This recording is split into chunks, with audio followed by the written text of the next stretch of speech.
Today will be a little bit different from other days, and it looks like everyone's here now. Most of the lecture is going to center around presentations of your wireframes. So I want everyone to present basically what you have. We're going to try some share screen. Hopefully that works. And I would encourage you all to just get your Balsamiq wireframes loaded up so that when it's your turn to present, you can present that to the class. So it's no real framework. I just want you to cover the items that we talked about was required for the wireframes. Those of you who have shared with me, I think a lot of them look great. So I'm excited to see them presented. And then another thing, I sent in a chat a link to student assessments. So it's a Google form. Do you all have the link? Is it right there? Thumbs up. All right, anyone give me a thumbs up or a thumbs down, whether or not you see it. Oh yeah, we see it. Okay, everything looks good now then. Okay, great.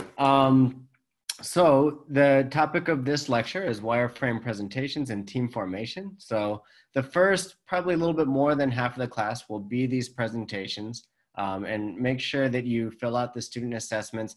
The student assessments won't really be a part of the grade, but they will determine in large part which projects end up being moved forward as prototypes, as well as who ends up on what team. So part of your assessment will also be indicating how likely you would be to want to work on that team. Let's see, I'm going to do this. I kind of created a random order. So first off though, before I do that, I'll just go over what it's about. So here's also the link on the slide for the student assessments. I don't want the presentations to be any more than 10 minutes. I think, somewhere around 5 to 10 minutes should be all the time that you need to go through it. I want you to go over the user stories, as well as the different functions that you've put into your wireframe. For the assignment, you had to make sure that you have annotations and arrows. For the presentation, all you have to do is just explain what you did explain in the annotations. And then make sure that in your presentation, you really describe the use case from start to end. Okay, so before we move into the presentations, does anyone have any either general questions about Balsamiq and wireframing, questions from previous lectures, or questions about the presentations? I have a quick question about the presentation. Sure. Do we have to use the online version, or could we use the PDF version? Because with the PDF, if you link like, let's say if you click on something, it would go to that page. It makes it a lot more streamlined. Oh, cool. Yeah, to be honest, I did not know about that feature. I didn't know either. So if you've got the PDF, which I assume most people don't have, but if you do, then you're more than welcome to use that. But otherwise, online should be fine. I mean, I think most of the people that I ended up having one-on-ones with, you showed me online, and basically what you showed me, I think would be fine for the presentations. Okay, so let me just bring up, first up, Derek.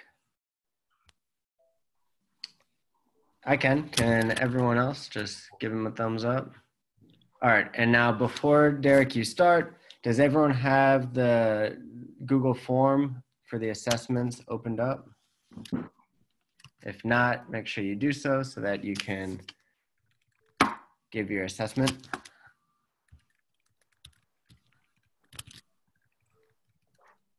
All right, Derek, take it away. All right, cool.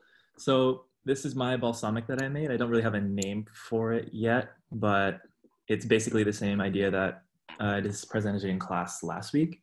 So starting from the top left screen, it's a phone app. So when the user wants to look up something of a medical term, they would click this app and they get brought to this page. So I made 2 routes to kind of show off the basic function of the app that I imagined. So it starts off by saying something of like, hey, Derek, before you go forward, and you're a little bit of a guinea pig here, so don't worry about it. But could you just go through the user story first, and then take them through how the app addresses that story? Yeah, cool. So I did 2 user stories, one of a provider and one of a patient, but in this case, I'll do a patient this time. So it can be that different users can use it. So a patient, say, comes or gets a prescription for a medication, or hears in like a medical interview that, oh, I'm going to prescribe you hydrochloro, something, something, something, and they have no idea what that is. So, but they don't want to feel embarrassed, or, you know, something happens and then, or they just forget simply. So they can download this app and then basically input a word that they think is close or something similar. And then it'll basically search up in a medical kind of dictionary how to find that. So first step is that the user gets the app and then downloads it. They get brought to the top left page. And this page, it says, it gives an introduction. Don't know what a medical term, acronym, is it even spelled correctly? It's okay. Let's find out together. And then right below it is the initial search bar. So it kind of helps present the mentality of what a patient is thinking. So what is, and then you type in your word. So you can type in your word in the search bar, and then you can even fine tune the search bar by the filters in the bottom. So you can say, I think it's a medication, a medical device, a specialty, and you could also even choose specialties on the side. I'll bring out a drop-down menu, but for the case of this presentation, it's just going to be medication because he was prescribed it. So he types in hydrochloro something, and then he clicks enter. So on the phone on the right from that initial one is going to be the results. So it brings up a bunch of different results for possible answers to the question of hydrochloro something, as well as possible medications. So you get hydrochlorothiazide, hydrocortisone, and hydrochloric acid. So this person thinks, okay, maybe it's hydrochlorothiazide, clicks it, and then they get brought to an entire page with an image right there, a description about it, its indications and dosages, and then they can determine that, oh, my indications or what my provider said was this. So then, yes, I think it's hydrochlorothiazide. And you can even actually save the term if you have an account. So going back to the initial top left is another scenario in which, say this person is already logged in, has looked at this medication, but again, hey, I forgot. So if they make an account, they click login and get brought into a user login page. As well, on the bottom, you could also, new user or forgot login. So that way new users can create a profile. Once they log in, they get brought into their own profile page. So this is the username that I always use, D785. And then the bottom of that is a bunch of saved terms. So if you look in this little drop-down menu, the person, or I guess me, clicked hydrochlorothiazide, and then it gets brought back with a description as well as a link back to the original page. But also you can see that there are other terms such as hemorrhage, arterial blood gas, hypokalemia, whatever you need to, I guess, interpret your own medical information. So I guess that's the scenario that I imagined that a patient would be using. And then the result would be just more educated patient care at the end. Mm-hmm. Okay, great. Does anyone have any questions or comments for Derek?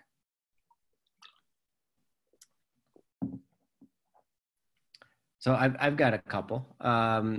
First off, do you have to be logged in to use this? No. So the login feature is just nice because it gives you the capacity to save terms. Mm-hmm. That way you have your own history, but you don't have to log in. Gotcha.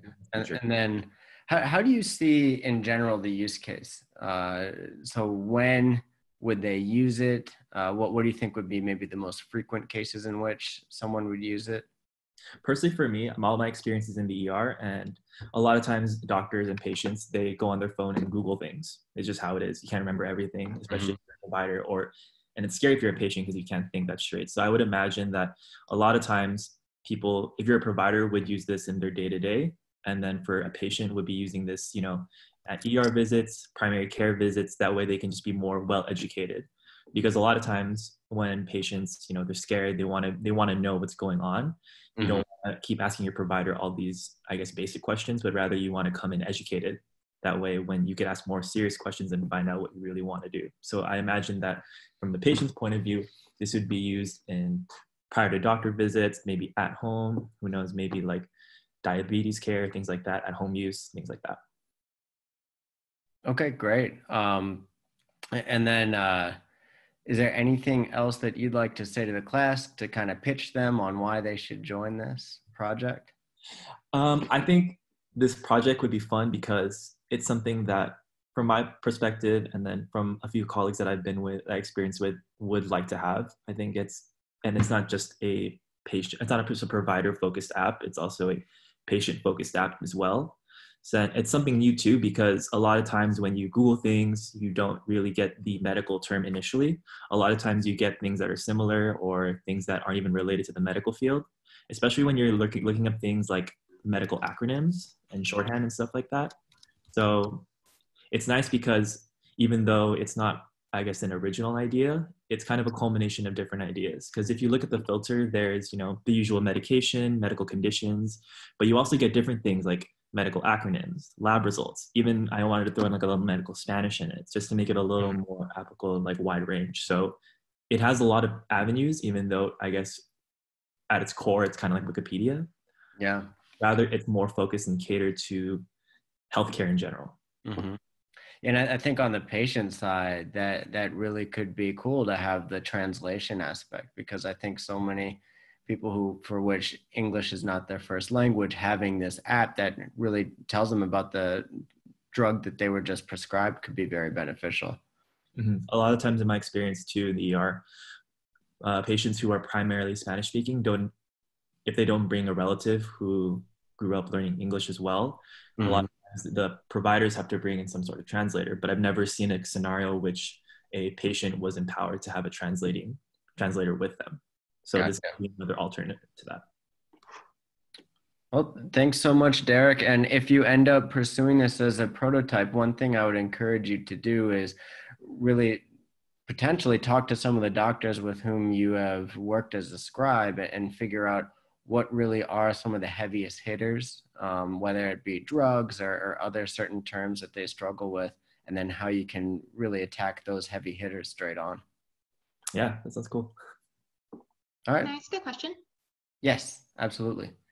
Okay, so you mentioned like being able to search up the drug name and find it by like seeing if the side effects line up or whatnot. But I know for like me, my biggest thing is I don't remember what they said, but I know why I'm being prescribed a medication or something like that. Can you search like on that side of it? Like what are common medications for this and try and find it based on that? Or is it you have to remember the medication name or similar to the medication name?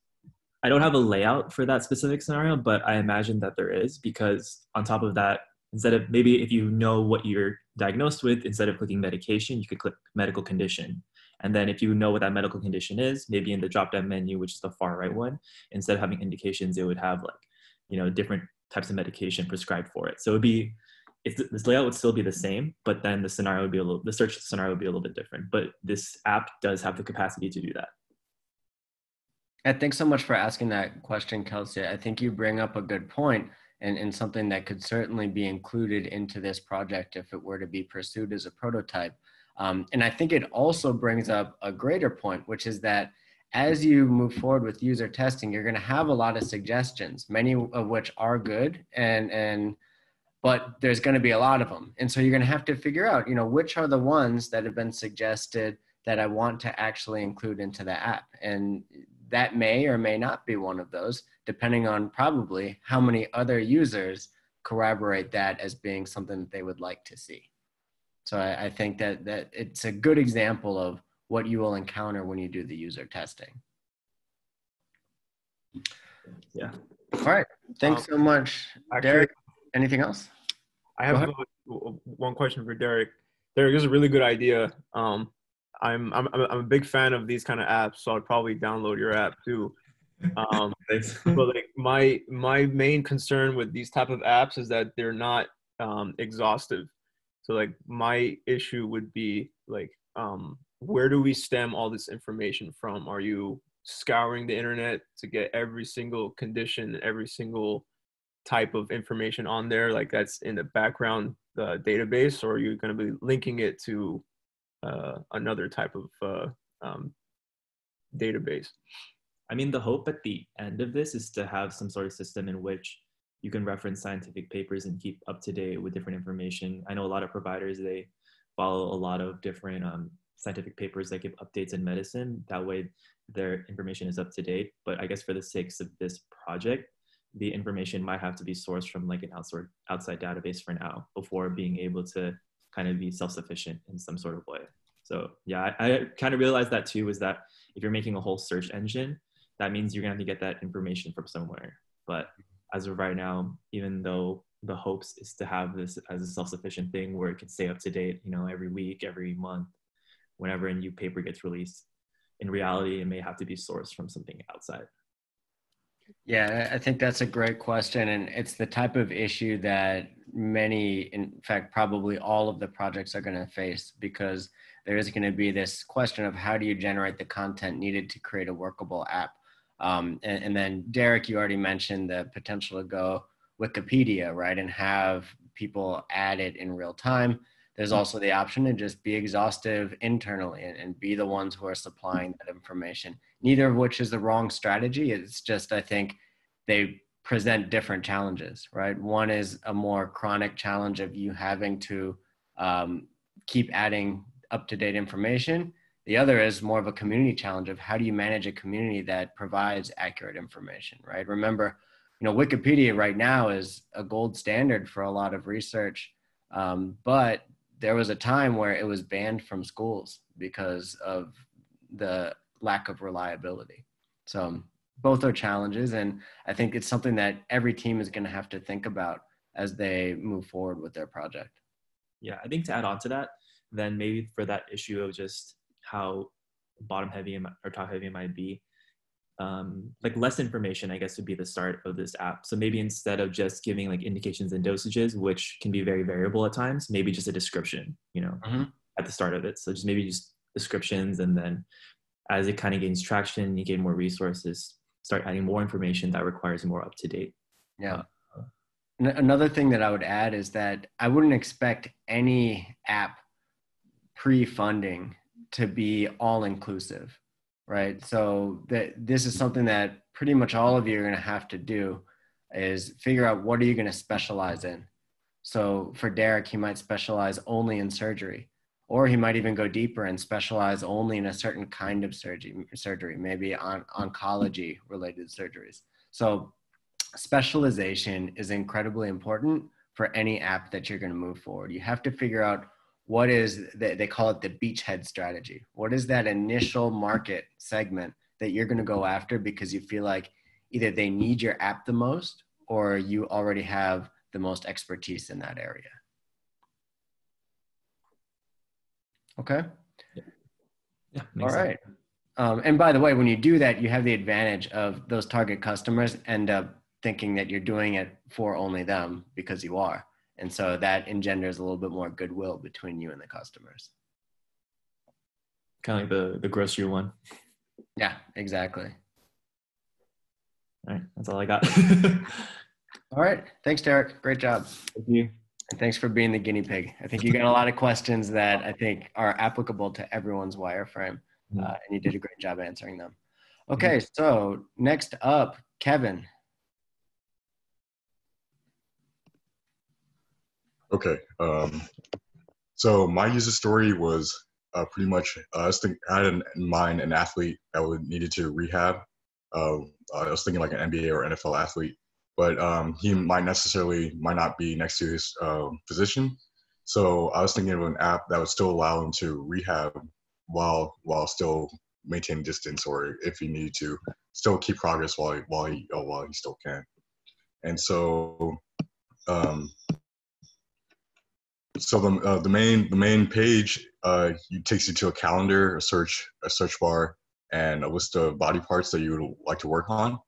And then if you click a body part, it would actually take you to a video showing the routines that you need to do, and you could work alongside it and do it at your own pace. You could pause, you could do speed up, fast forward, and then from there, after you complete the routine, you'd have a data showing you what you did, how you did it, and what you needed to improve on.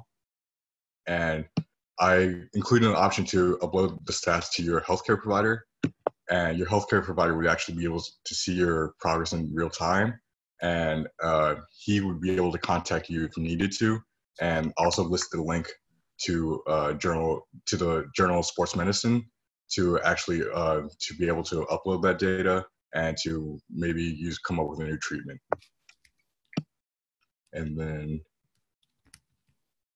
also on the main page, there's a calendar, and the calendar helps you track your routine and shows you exactly what you need to do day by day. And then also on the main page, there's you can access your account, and it'll show you your demographics, your health history, and your completed workouts. And so if you basically, it was supposed to be, I guess, an easy to use app, and basically it just help you work out while you could. All right, great. Thanks so much, Kevin. Does anyone have any questions or comments for Kevin?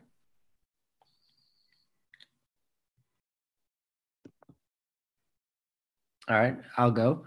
So first off, I think yours is, I really like, it's a little bit unique in that I think this looks like it's more made for a smaller screen, like a wearable. Is that correct? Yeah, like I was thinking like a mobile device that you could carry around with you at all times.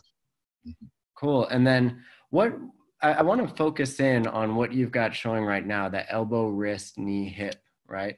So for this, you've got the different body parts, and those lead to different routines. Yes. What do you see maybe differentiation between different types of injuries within those body parts, or how do you see that working? So if I were to click, let's say knee, what would that give me? And would it be different depending on whether I had like a ACL injury versus a sprain? Gotcha. Okay, so I guess I forgot to add that, but yeah, it would be specific towards the injury. So if you click knee, it would have a list of typical injuries, and within the search bar, you would actually be able to search for your specific type of injury. But yeah, there'd be a list of injuries, and based on the type of injury that you had, it would have a suggested workout routine. And then by discussing with your physician, you could alter it or change it to personalize it. And then on the physician side, what do you see as the most common feedback that the physician would be getting? Is it more along the lines of what the patient or the athlete has been doing routine-wise? Is it measurements from the wearable, or is it something else altogether? I was thinking both self-reported and from the data. So the user could actually talk to the physician and say, "Oh, I am seeing progress, but I would like to see a little bit more. Is there anything I could do to change that?" Or if they were feeling fine with what they were doing, maybe discuss with their provider, like, is there anything you think I need to do or should I maintain the same progress? Great. All right, anyone else? I had a question. I was wondering, I know you mentioned that you were thinking about this primarily being for like athletes. Do you think like normal, like everyday people could use it too as well? Sure. Like I just came up with athletes because I just thought like those would probably be the people that probably would want it the most. But if other people felt like they wanted to rehab on their own and didn't feel like they could see a physician routinely, but still wanted to make some progress, then this would be good for them also. I had a question as well, Kevin. I know you said a lot of apps are for users. Do you see physical therapists using this app as well as providers? That actually, I never thought of that, but that would actually make sense because I like they're really big into rehabilitation also, and so I think the more angles and the more help I guess on this app would lead to better outcomes, because if you have a different perspective other than a physician, like such as a physical therapist, that could only help. Yeah, absolutely. I think that there's a lot of business potential in this app. I see this as something that could really be readily adopted by a broad community. I think as far as if this were to become a prototype, some suggestions I would have is similar to Derek's, try to focus in a little bit on a very specific type of injury, because the content creation will be difficult. So you want to kind of carve out a niche and maybe a certain type of injury, whether that be post-surgical or focusing on a certain body part, or maybe even a specific sport, right? Maybe if you look at a sport where 90% of the injuries are just a handful, then that might work. And then you can align with your market, right? Okay. And then you can start to work with only those athletes, those coaches, those athletic programs. And then one other piece of feedback I had is there's a lot of workout apps. So when I saw this, one thing that immediately came to mind is there's a lot of workout apps where you can choose a body part to work on, right? It might be like abs or something like that. And so I could see a lot of parallels. So in terms of benchmarking, looking at some of those workout apps might be helpful for you. Okay. Okay. Thanks so much, Kevin. Thank you. All right. So next up, I've got Zaid. All right, got it. Okay, so the product that I came up with is a little bit off the top of my head, but it's something called Core Animo. So essentially what this is designed to do is to enable people who are both on the autism spectrum as well as anyone who's involved in their care. So essentially applied behavioral analysts, physicians who are either in neuroscience or another related field who typically deal with people who are neurodiverse. It essentially enables them to access therapies that they wouldn't normally be able to do, because normally it relies on them being in person in the office, receiving either a sensory desensitization therapy or, again, applied behavioral therapy or some type of therapy to help improve their socialization and sensory capabilities. So what I've essentially designed is a platform that takes pre-existing VR scenarios. If this can just zoom in a little bit, I would appreciate that. Okay, there we go. And basically enables them to upload those scenarios into pre-existing VR headsets. So the Oculus Rift, the PlayStation, all of the ones that are currently on the market. So on the patient side, I kind of already gave a little bit of an overview on that, but what that enables patients to do is as soon as they sign up for it and they click on their own individual link, it takes them to this, which is essentially their own individual dashboard. So based on an initial consult with a behavioral analyst or, again, some type of physician, what this enables them to do is get a personalized report that says you need a little bit of training in, for example, sensory overload or different types of scenarios that will result in the best outcome for them. So they get a layout of all of their individual scenarios right there, and they can then download to either any type of, essentially any type of VR platform that they want. And then additionally, they have access to their reports at any time. They can also set reminders on their email or to their iPhone to remind them to go in and continue their therapy. And also it enables either friends who they've entrusted or family members to actually upload video footage of them interacting with them to give the therapists and physicians continual updates of how they're doing. And that's actually what this upload inputs button is for. So if you go down here,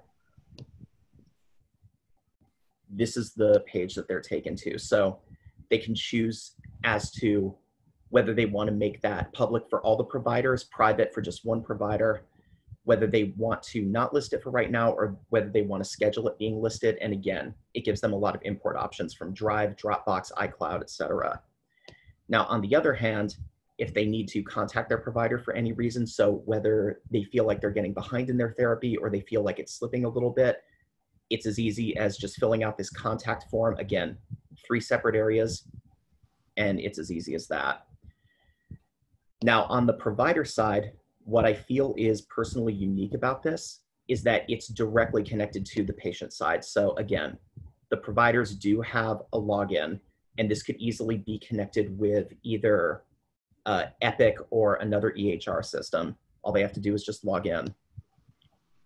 And then this is actually what it takes them to. So this would require a pre-existing archive of VR footage, but based on what their patient needs. So for example, sensory integration therapy or socialization therapy, they would be able to narrow it down based on the individual needs of their patient and then add it to their patient's individual plan, as you can see right there. So they have a lot of simulations to choose from. There's also a dashboard where they can manage their patients. Again, they also have access to the same reports. And then they also have reports to clinical trials when trials on this eventually do start coming out. Now, once they add a specific video to a patient's plan, it automatically gets uploaded to the patient's profile and the patient can see it immediately. So again, the overall goal of this is just to kind of integrate the patient and physician side, again, with regards to this kind of sensory integration and socialization therapy as a complement to regular behavioral therapy when it comes to autism spectrum disorder. All right, thanks so much, Zaid. Does anyone have any questions for Zaid?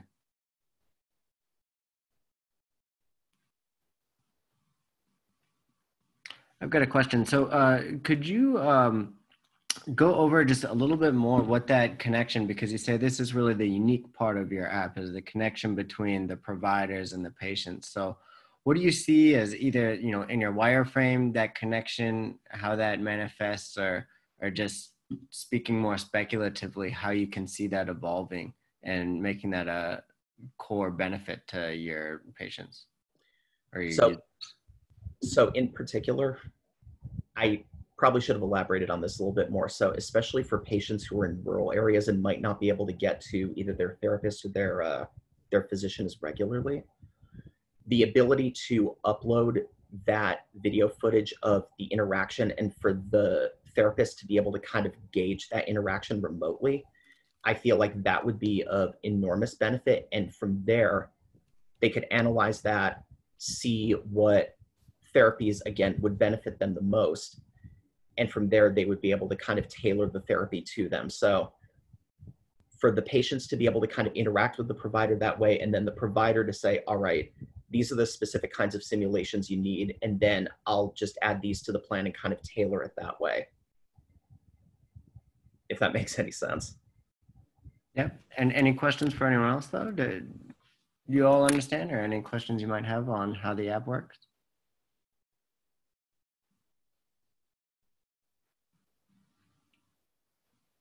All right. Thanks so much, Zaid. Great job. Okay, next up. Well, first off, thumbs up. Are you all done with the assessments or need more time? Okay, cool.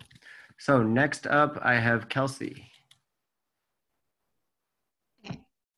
So my thing is called MDS, and what it is, it's an AI software that would be used in hospitals. So my user story is there's like a lot of like, so in brain surgery, it's kind of hard for like a very definite answer to be given on like the bounds and like the exact like areas that you need to cut. They can get very close, but they can't always predict exactly what's going to happen. And so what they do is they take a bunch of different scans. So my AI would be able to combine all of those scans that go into that and give you a more like definite idea of what's going to happen. So I started with like a login screen. And if you don't currently have the ability to log in, you can sign up, but it is something that the hospital would buy the license and then give out access codes to their staff, so it wouldn't be just like open to the public. But then you log in and you go to a patient lookup screen. So you can look for either by your patient name and the date of birth or their ID. And you will only have access to either the patients that you have created the account for or accounts that have been shared with you by another physician or another user on this app. And so when you search that patient, their stuff will pull up. So it'll pull up their information and you can get just all of like their background and stuff, as well as then on the top, there's a couple different buttons. So you can click on scans and it'll pull up the MDS scan, which is the combination of all of them, as well as on the side, you can click and see the original individual MRI, CT, EEG scans, anything that they've had done. And since this is built into the like hospital network, then when the scans get done, they'll automatically upload into this system. So you don't have to be going and constantly doing this. And then you can click on results and it'll bring you to the MDS results, and recommendations will pop up. So you'll be able to see, if you were to scroll down, like the scans and like where they're outlining what the border is of the diseased area or whatever it is that is needing to be fixed. And then there's a spot for the radiologist who's reading the scans to put in their final recommendations. So it's not just AI, a radiologist would be checking over everything as well, but it would be a way to kind of combine it and make it a little bit easier for the radiologist to do that. All right, thanks, Kelsey. Does anyone have any comments or questions for Kelsey?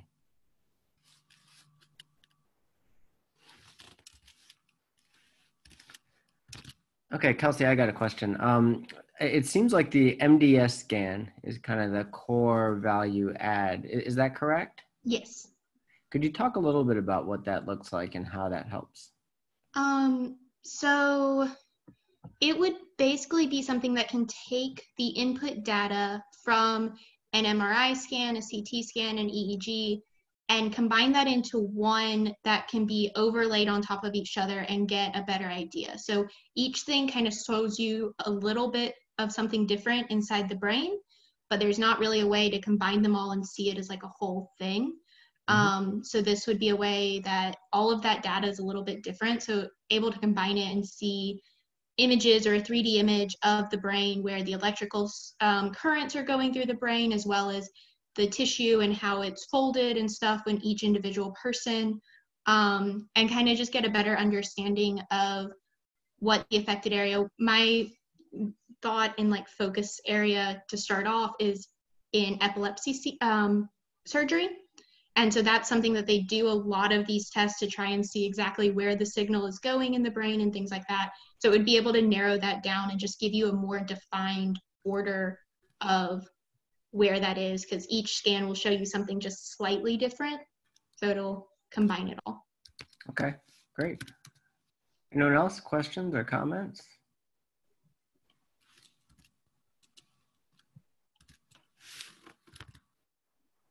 Okay, thanks so much, Kelsey. Okay, next up will be Natalie. So my wireframe is called Healthy Eye. And I decided to develop this just because I've seen from experience when I volunteered at a university eye center in downtown Los Angeles, that there was like a lack of ocular care for patients. So in this app, so once you go ahead and like download the app, it'll go ahead and provide the patient an option to choose their preferred language. So on the side, I went ahead and input just like some of the languages that they can go ahead and choose that. And based on that language, say like Spanish, then like register and login will go ahead and change as well. So they go ahead and choose their preferred language. And once they go ahead and say they go ahead and log in, like this is a returning patient, they go ahead and log in, they will go ahead and see this page, which would be, will show my account. And in my account, just on a side note, they will go ahead and input their personal information, also like the health records, the insurance information that they have currently, and like just like reset password. And then they will go ahead, there's also an option for My Eye Test, which I'll go ahead and go into in a bit, a photo, and then finding care. So the purpose is for them to go ahead and take an eye exam. So I have as My Eye Test, and before beginning, it will go ahead and ask them to indicate what they wear most. So it can either be contact lenses, glasses, or none. So once they go ahead and select one, they will go ahead and continue. And the first question that they will ask them is, what symptoms are they experiencing? So they can either check all, or they could just either like check one of them. So they have like burning, dryness, eye fatigue, and soreness. They go ahead and continue with the test. And the question that they will ask them is, how severe are the symptoms? So it can either be like burning or watering, dryness or breathiness, eye fatigue, soreness or irritation. So they will go ahead and select an option. So either they can go ahead and input no problem, tolerable, uncomfortable, constant, or tolerable. So once they go ahead and finish taking the test, they will go ahead and get the results. So this was just, it's a preliminary diagnosis. So it would just indicate the severity of their symptoms. So I have from 0 to 4 mild, 5 to 8 moderate, and 9 plus will be severe. So this patient, like, they get like a score of 7. So they're like right in the middle. I did go ahead and also put a disclaimer saying like that taking my eye test is not a substitute of the actual eye test. So if they're experiencing any symptoms that could be like signs of like floaters, blurry vision, or shadows in their visions, then they can go ahead and like seek immediate attention from their doctor. So they can go ahead and also like save the results. And then they have the option of taking a picture of how their eye is looks currently, or they can go ahead and send it. So say they want to go ahead and take a picture of their eye. So if they take a picture of the eye, it would kind of go ahead and look like this.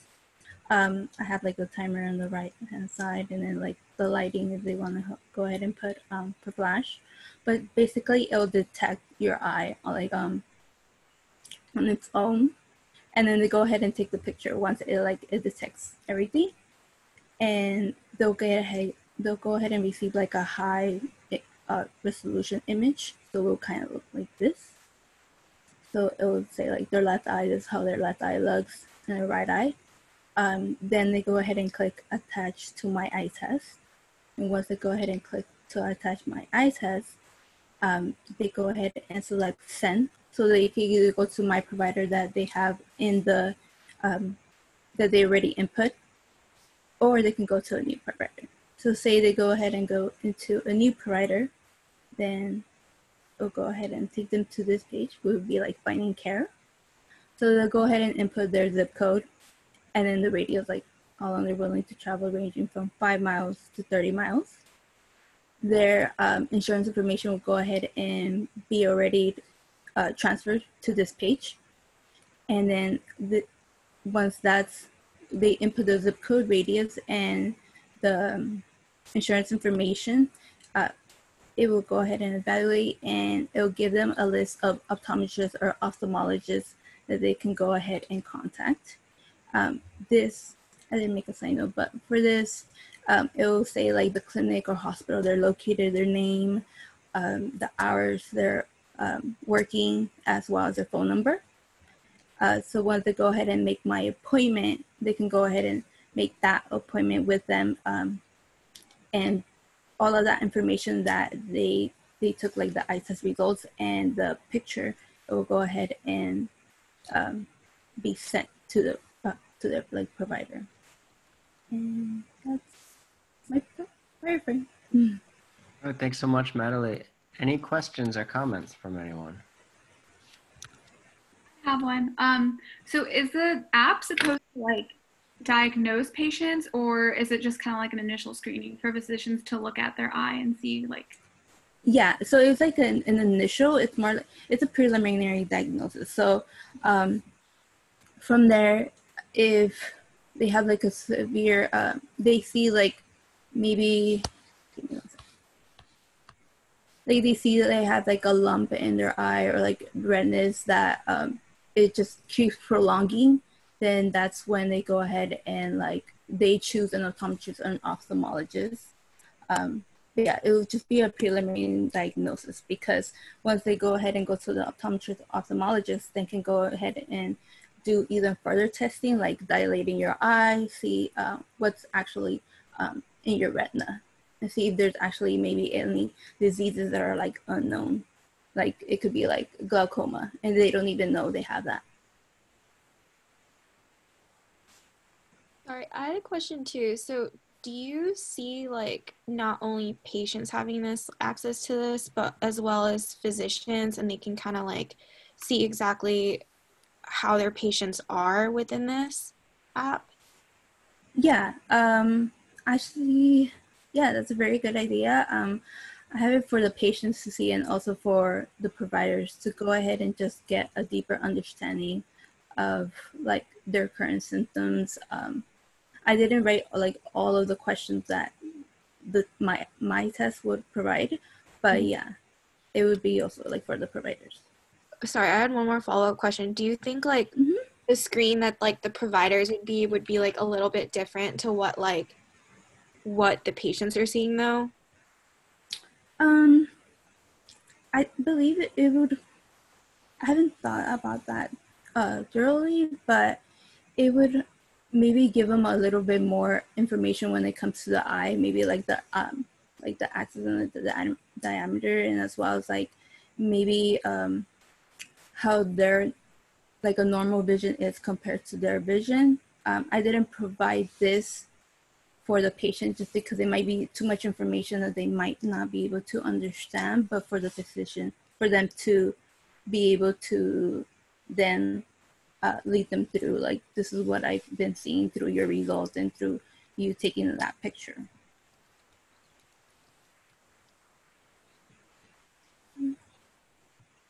Okay, I have a comment. So I think that this is very good, very thorough in terms of features.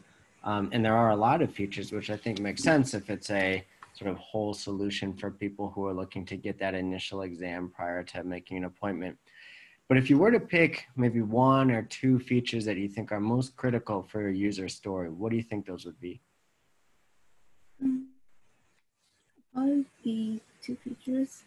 Maybe like the severity and like the time, like time of day that's been occurring, like how constant has it been they've been experiencing this, because I've seen like a lot of patients, they experience it for like a month or like say 2, and they never go to like an optometrist or an ophthalmologist to get that checked out. They might think like, oh, like the air just hit my eye, like oh go away. I think those are probably the two most important ones. And so with those in mind, how would those impact what happens with the user at the end of the survey if they say have something that's very severe versus less severe? Say the patient has a less severe, we don't want them to feel like just because it's less severe, they're not going to visit an optometrist and ophthalmologist. If it's, say they get a score of like 2, they might think like, oh, okay, then I don't need to get it checked out. But if they feel like something's not wrong, something's like wrong, something's wrong in their eye, then they can definitely go check that out. Like that's why I went ahead and just put that disclaimer so they know like this is just like the preliminary diagnosis for it. All right, thank you so much. Does anyone need more time on assessments?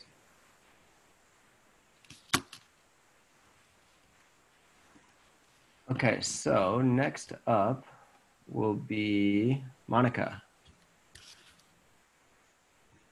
Okay, can everyone hear me good? My internet has been having issues today. Yes. Okay, good.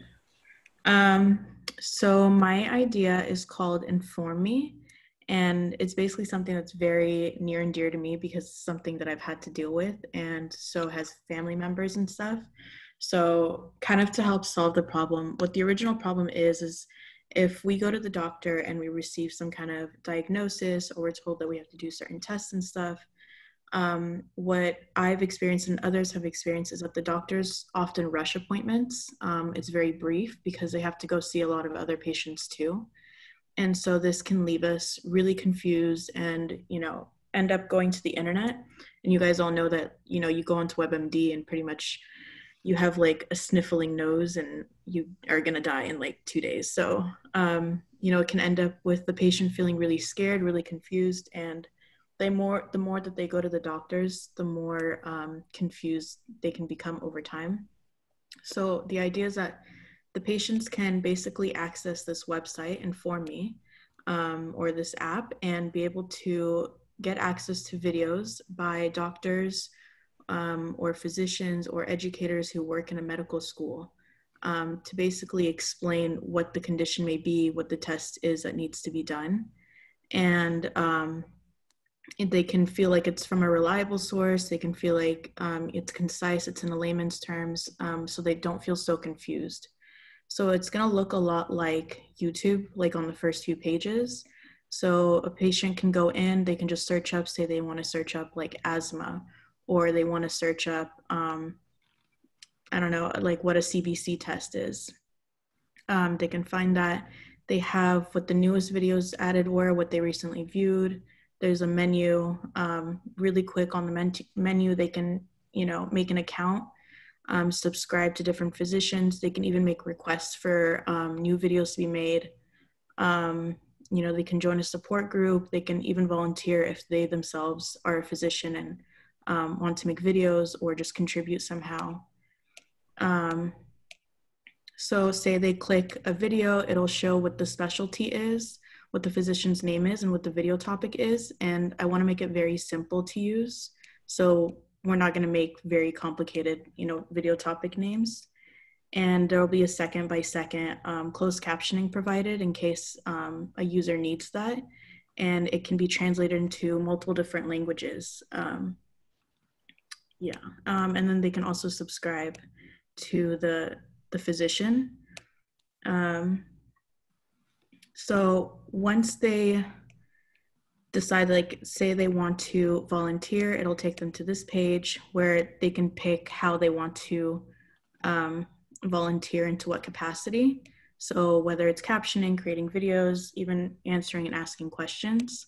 So in terms of asking questions, when they're on a video, they can ask a question, and to keep things to respect like the patient's privacy, they can say if they want this question to be private, that only the doctor or the physician can see, and then the doctor will respond back to them, or it can be public for everyone. If there's enough questions that they're seeing, like frequently asked questions, we would recommend that the physician makes like a second follow-up video talking about all these different things. And then,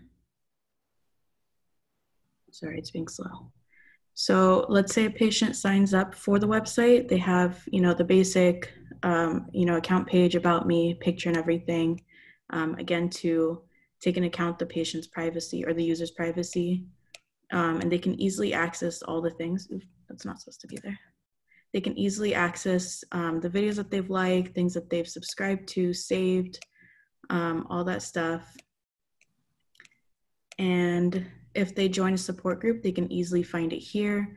The purpose of the support group is that if they're diagnosed with something and they just want advice from like fellow people who have also been diagnosed with it, they can join that and they can have notifications on. And then they have a notifications page that can also help them easily find stuff. So if they asked a question, the doctor, whether it was public or private, the physician's like input is right here, any new updates on support groups, things like that. And the support groups will have a lot of like kind of like a Reddit or a blog style look and feel to them, just to make it all easy to use. And in terms of the physicians, if they're just looking up the physician or it's one that they've subscribed to, they can easily go to the physician's page and they can find out their name, if they're MD or DO, and where they taught, or where they themselves went to school, a little bit about them, and then easily find all the videos by them. So yeah. All right, thanks so much. Anyone have any questions or comments for Monica?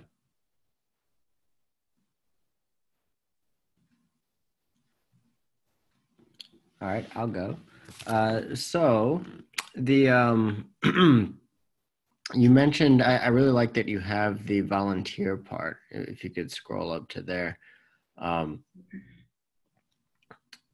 And, you know, obviously with something like YouTube, which I know some of this is based off of, there's this whole community that creates and uploads videos. What do you see in general, at least at the early stage, the interplay or the percentages of videos that would be created by volunteers versus videos that would sort of be created and curated by your internal team would be? Well, from the beginning, because the main idea is that I want to keep it from reliable sources, we would reach out to doctors or anybody who is most qualified to talk about the topic. We don't want just anybody making a video about it, because I feel like at that point it's not very different from a YouTube video from somebody who went on like WebMD and thinks that they're like an expert. So hopefully the beginning of the team would consist of people who can reach out to different physicians. Great. And then, you know, I think this is certainly the type of platform where it would apply to really specializing to figure out, you know, what is probably the area or specialty that could most benefit from something like this, so that you can make sure that you develop the right network of experts and content that can be useful for patients in that area. And then also I'd like to talk a little bit about the community. So you've got sort of two components going on, right? You have this YouTube component, and then you have more of like a Reddit component. Do you see any interplay between those two components? How so? Like, how do you mean? Is there any connection, or do you see them as sort of two just separate domains within your platform? To be honest, I didn't really think about how they could kind of interact with one another. I thought it more in the sense of, you know, I mean, I guess you could, if you have a video about a certain diagnosis, that it could say like a list of support groups that have to do with this, that people can easily access. But I mostly thought of them as two separate things, just kind of like a one-stop for people to be able to access the information that they need and feel like that they have a community around them. Yeah, I think that makes a lot of sense. And one thing that I would add is just, you could benchmark a little bit of what YouTube already does with communities, where you can follow certain people and see the videos that either they create or the videos that they follow. So that someone who is new to, say, diabetes community could befriend someone or follow someone in that community who might have already curated or picked the videos that worked for them. So it'd be a nice way for people who are new to a certain diagnosis to benchmark off of those who have been through it. Yeah, that's definitely a good idea. I think if this idea progresses, you could always add more people like pharmacists to explain, you know, how different medications might affect people, you know, different people, nutritionists, all that kind of stuff. All right. Any other questions or comments? I had a question. Yes. Monica, do you see this working for like orphan diseases? So people who are not like, where there's not a large population of people who have a disease? I think, yeah, I mean, my big thing with this idea is that I really want to make sure it's inclusive. So rare diseases definitely should be included. The goal is to have the people who are the most qualified to talk about these things, so that they can at least provide some kind of insight on, you know, what may be causing it, what they can see, what, you know, what tests may be done, all that kind of stuff. Does that answer your question? Yeah, it did. Thank you. Okay. Thanks so much, Monica. Thank you. Oh, I actually had a question too. Oh, go ahead, Derek. Oh yeah, I was just wondering, because a lot of video making, like YouTube especially, and people in general, even though they're looking for a certain amount of information, if the video quality isn't aesthetic, isn't eye-catching, then a lot of people, even though they're desperate to look for information, may not necessarily want to watch it because maybe it's too long or it's too dense or it's in terms or it's just not eye-catching enough. Is this platform just for anyone to record a video and then they do their edits unfiltered and they just upload it themselves? Or is it something in which you get like a specialist to talk about it, but then they submit you the video and then you have your own artistic team put their own spin on it? That way the information is more like attractive and digestible.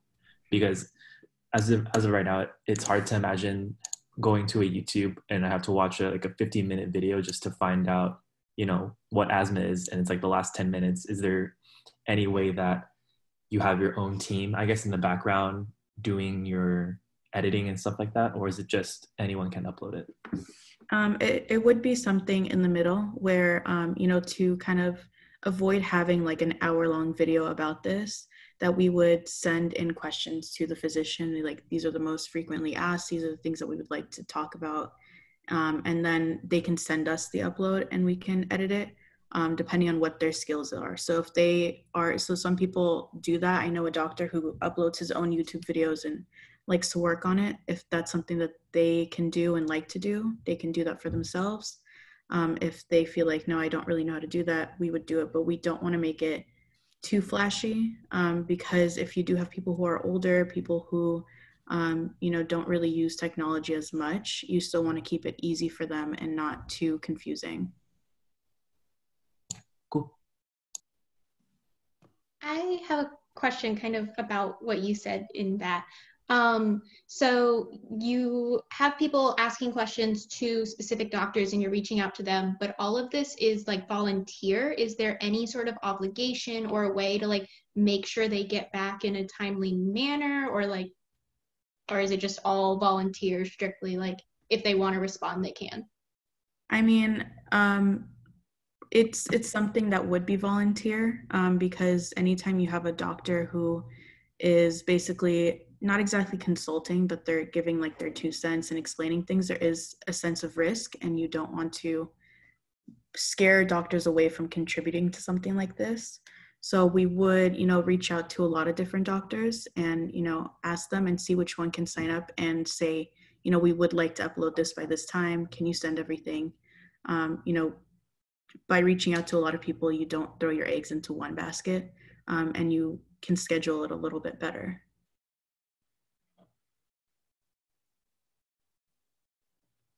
All right, thank you.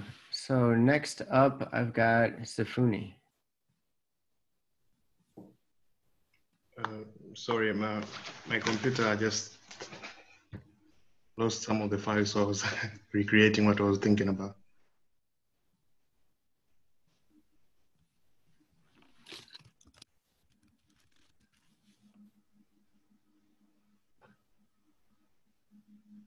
Okay.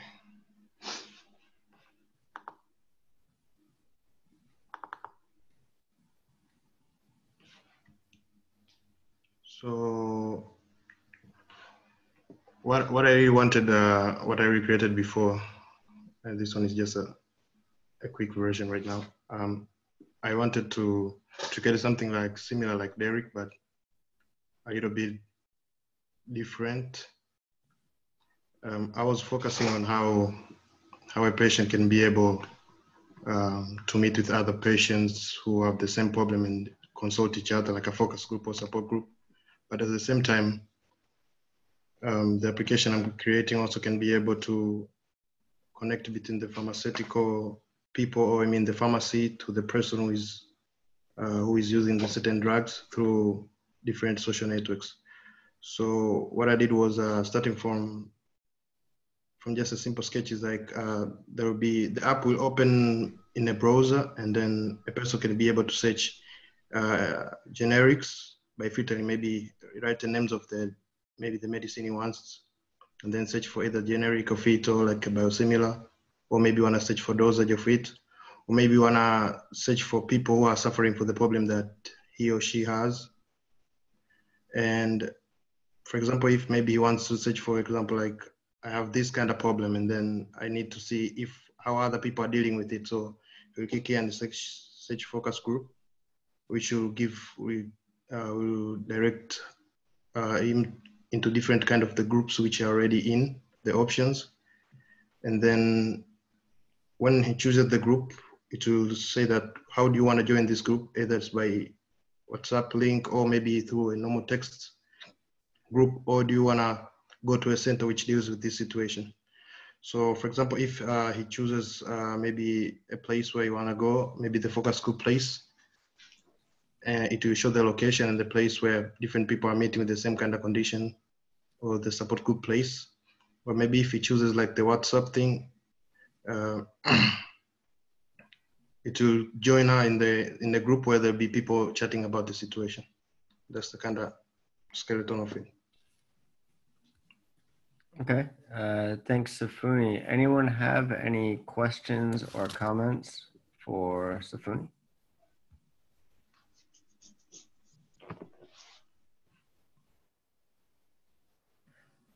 So I'll ask Safuni, what do you think is the core feature for this app?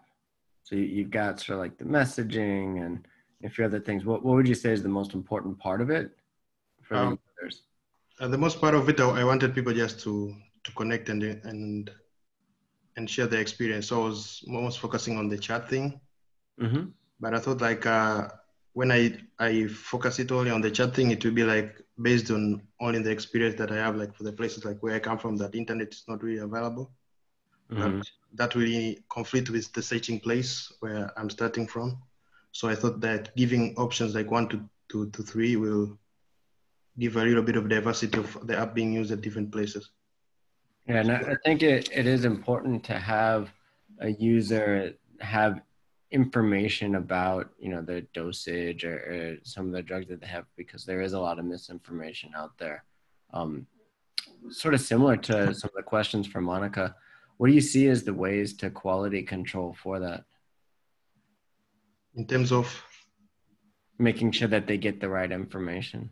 Okay, so for the case of the dosage and generics, as I said before, is like there should be a little bit of a database connecting between the pharmaceutical and the people who are using it, so then people can see what is the indication are being said from the pamphlets or the different information are being given, how the patients are really experiencing the situation. That's why I added the focus group, so that people can be able to compare what is said and what is really happening to the people. But I don't know if it's legal or. All right. Anyone else have any questions for Safuni?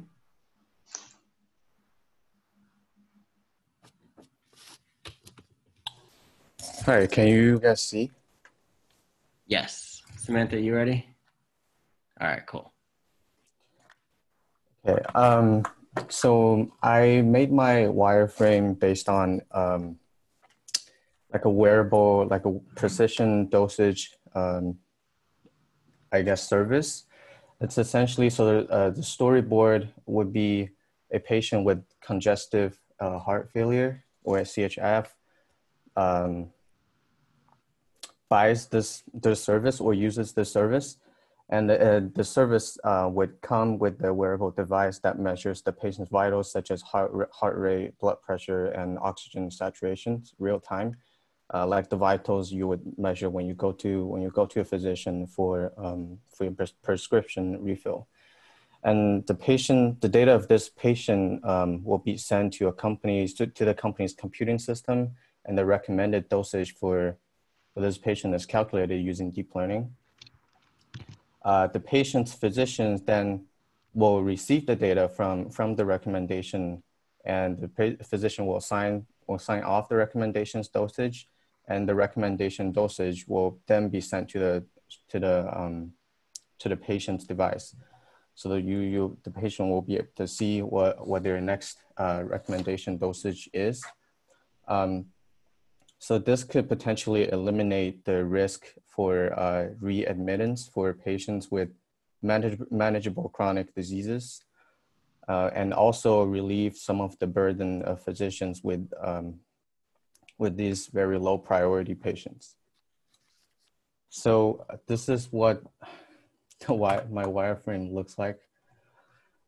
So from the patient's interface, ideally it would link to, it would first, when you first have the app, you will link to the Apple account or Google account, or you don't have, and if you don't have either, you just create an account. And once you log in, it'll show the graph of your recent vitals, like blood pressure, oxygen saturation, heart rate, and you'll be able to see whether the data throughout the day or throughout the week, even month or year. And it'll show the next recommended dosage is. And when you click on it, it shows you the detail about the drug and the dosage and frequency, how often you should take it. Ideally, the drug would be shipped to you, so you wouldn't have to, so basically like it eliminates, like reduces the numbers of the numbers you would go to the hospital. So it like the calculation just calculates how much you have left, how much medication you have left. And you'll also be able to set a reminder to take the medication. If you have any questions, you can try to contact your physician through the app.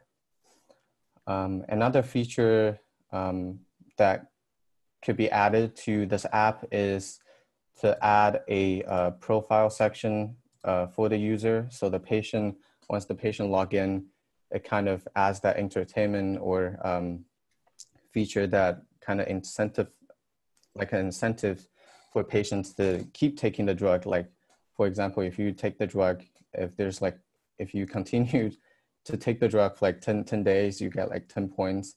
And if you have friends that are also using the app, you can compete with your friends. So it kind of makes it a little bit more fun when you're using it. Another portion of the app would be the physician's interface. So so the physician will also have an app that allows them to see their patients' data and what patients need the most attention. Like, for example, patient 1 requested an appointment, patient 2 signature required, meaning that their next recommended dosage is due. It requires the physician's signature before the recommended dosage can be sent to the patient's device. Yeah, so basically it's like a portal that allows physicians to manage all their patients. I think that's it. All right, thanks, Rick. Anyone have any questions or comments for Rick? I have a question.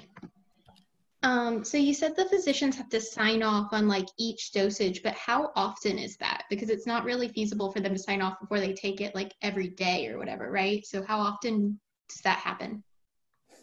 Yeah, so I know specifically for, well, I know a little bit for chronic heart failure or congestive heart failure, the patient makes an appointment, goes to the hospital to see their physicians probably once every 3 months or 2 to 3 months. And sometimes it's really hard to make an appointment because the physicians doesn't have time, just doesn't have any opening slots. And that could potentially put the patients at risk of having like a heart attack or some kind of heart failure, and that he has to go to the ER. So the frequency that for the requirement of physician signature wouldn't be like very often, probably every patient, depending on this condition, of course, would probably be like every 2 or 3 months for every patient.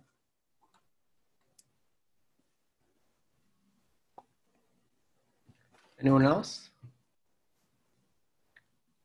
Rick, I just missed the part where you said the name of your app. What was it? I think I said P something. PDD. Yeah, precision something device. Sorry, I forgot. Precision dosage device. I think. Yeah. Okay, cool. This is really awesome. I like it a lot. Oh, good job, thanks. man. Thanks.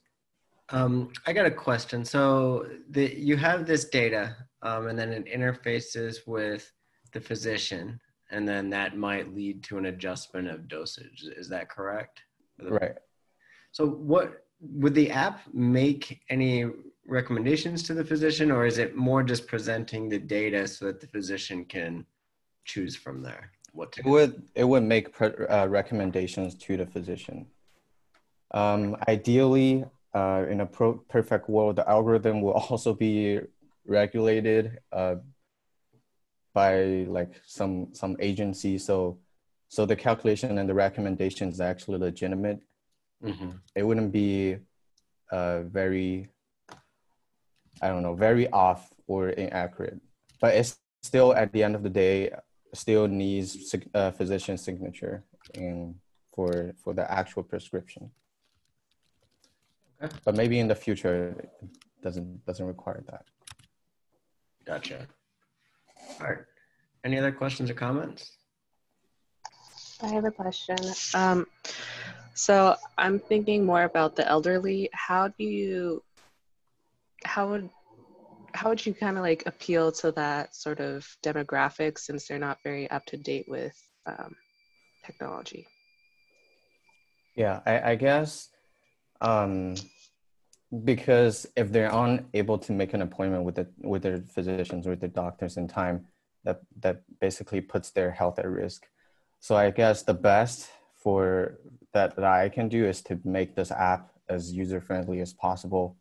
Maybe even make like a website version to just make it as easy as possible to use, so they won't have any difficulty using it. Or if they don't have any access to a phone or a laptop, I guess would have to come up with a plan B if that's the case.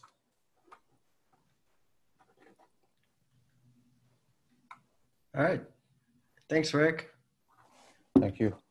Anyone need more time on the assessment? Okay. Next up, we've got Robin.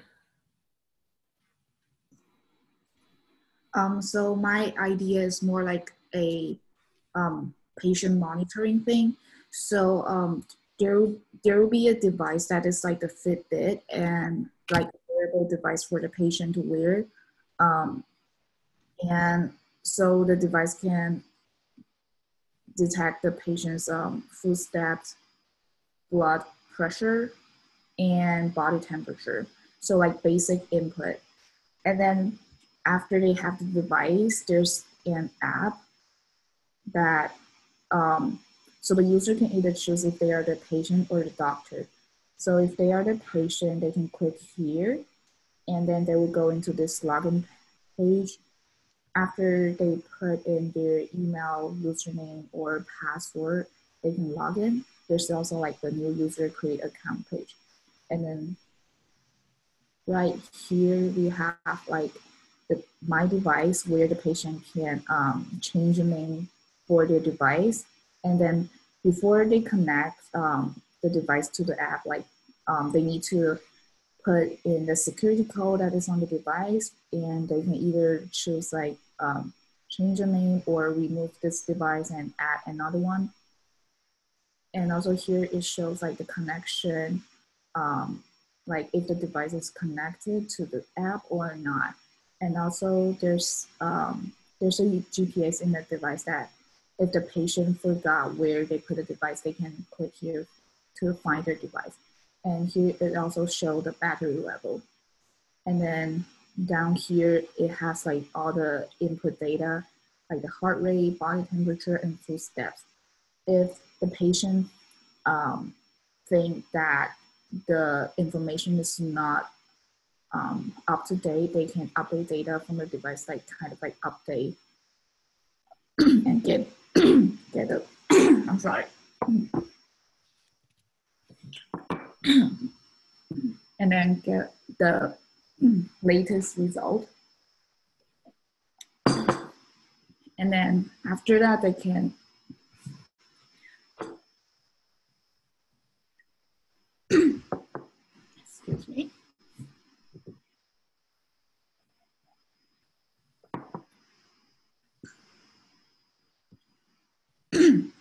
And then right here, the patient can also see their health record, which includes the medical history showing that what health condition they have, and also the test result from the lab and the prescription they are taking right now.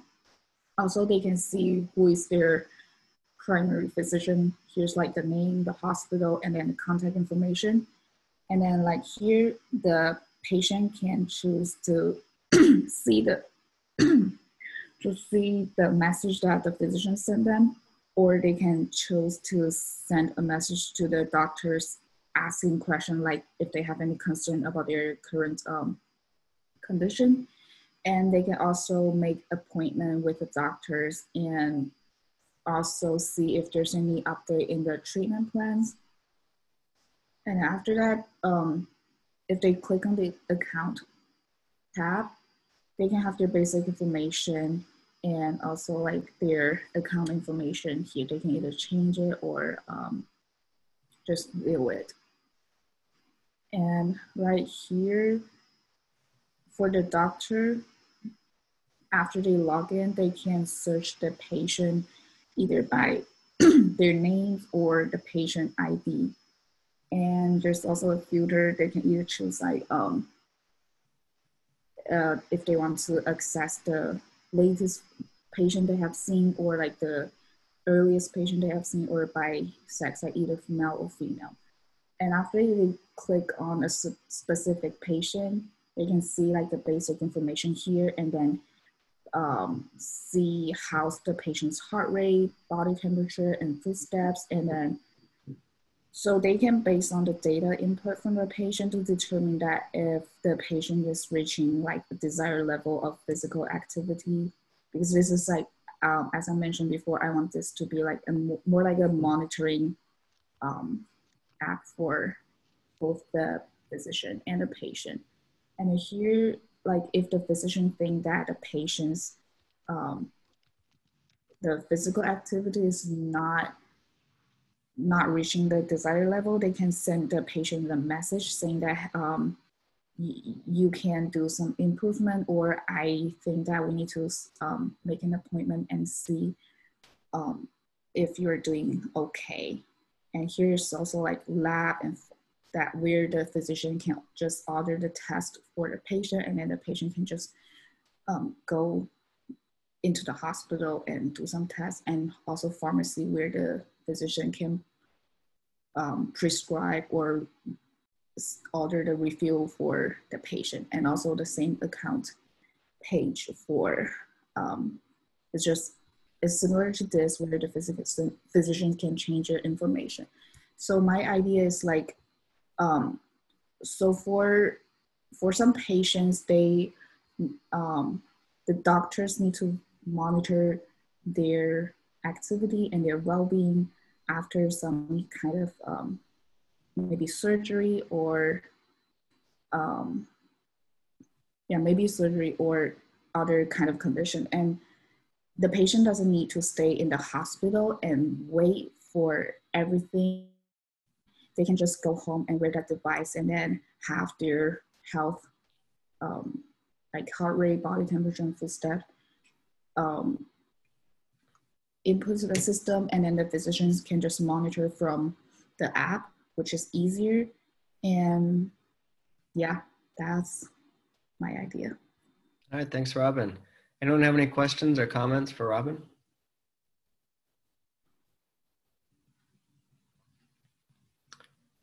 So I have a question about so it seems to me like the key innovation here is the interfacing wearable data with the doctors.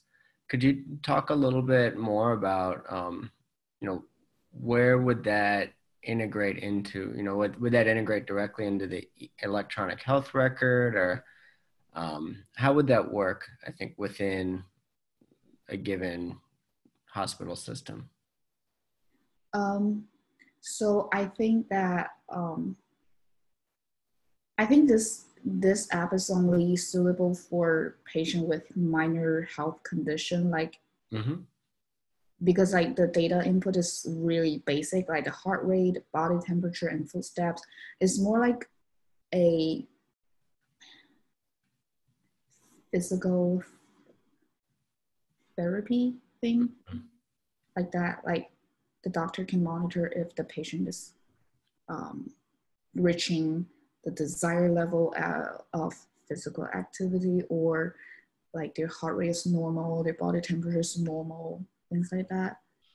I think this is like more like a basic, like if sometimes you have a minor problem, like due to minor problem in your health, some patient, they don't want to go to the hospital, but they're still concerned. So I think like if they have this kind of communication, which can save some hospital visit, it would be really convenient. Mm-hmm. Yeah, that makes a lot of sense. And, you know, on the last frame, you show the patient's lab and pharmacy tabs. Those are typically features that are integrated into a lot of hospital apps. I don't know if you've ever downloaded the app for whatever your health plan is. I used to use Kaiser a lot, and they would have those, but they had nothing on the wearables. So some way to integrate that feature into an existing app, I think could be very beneficial. So might be something to think about and pursue if we end up doing this as a prototype. Thank you. Okay. Anyone else? Okay, next up is Nia.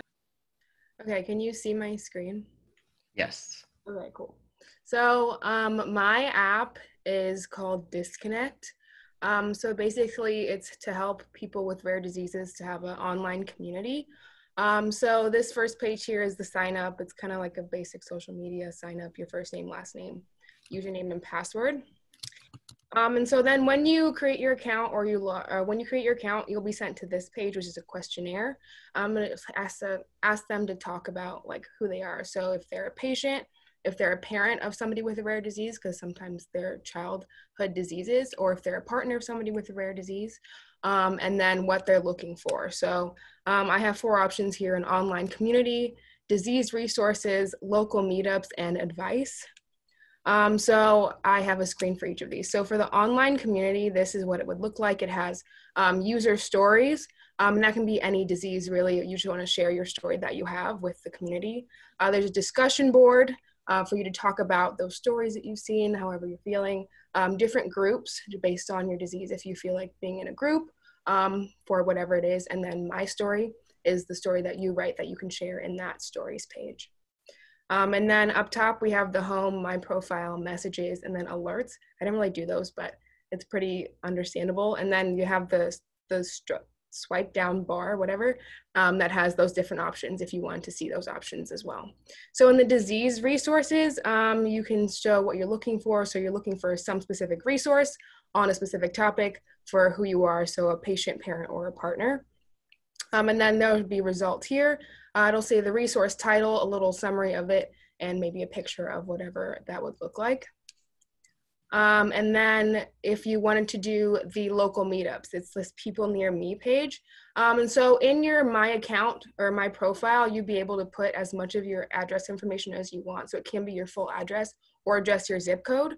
So that way you can be able to find people within a certain distance, and it'll have this map here. It won't show any specific addresses or anything. It'll just show the distance with like towns, so you can see about how far a certain city is from you if you want to meet people in that area. And it'll say the number of people that you have here, and if you want to message them to try and set up a meetup, or just talking and then you decide to set up a meetup, you can set one up here and then save that event to your calendar. And then finally, they have the advice forum. So this is for anyone who wants to know like how to deal with certain situations. So they have questions that were already asked and somebody answered. And if they have a question, they can ask their question here, and then based on whatever that topic is, they can kind of focus their questions. And that's it. All right. Anyone have any questions or comments for Nia?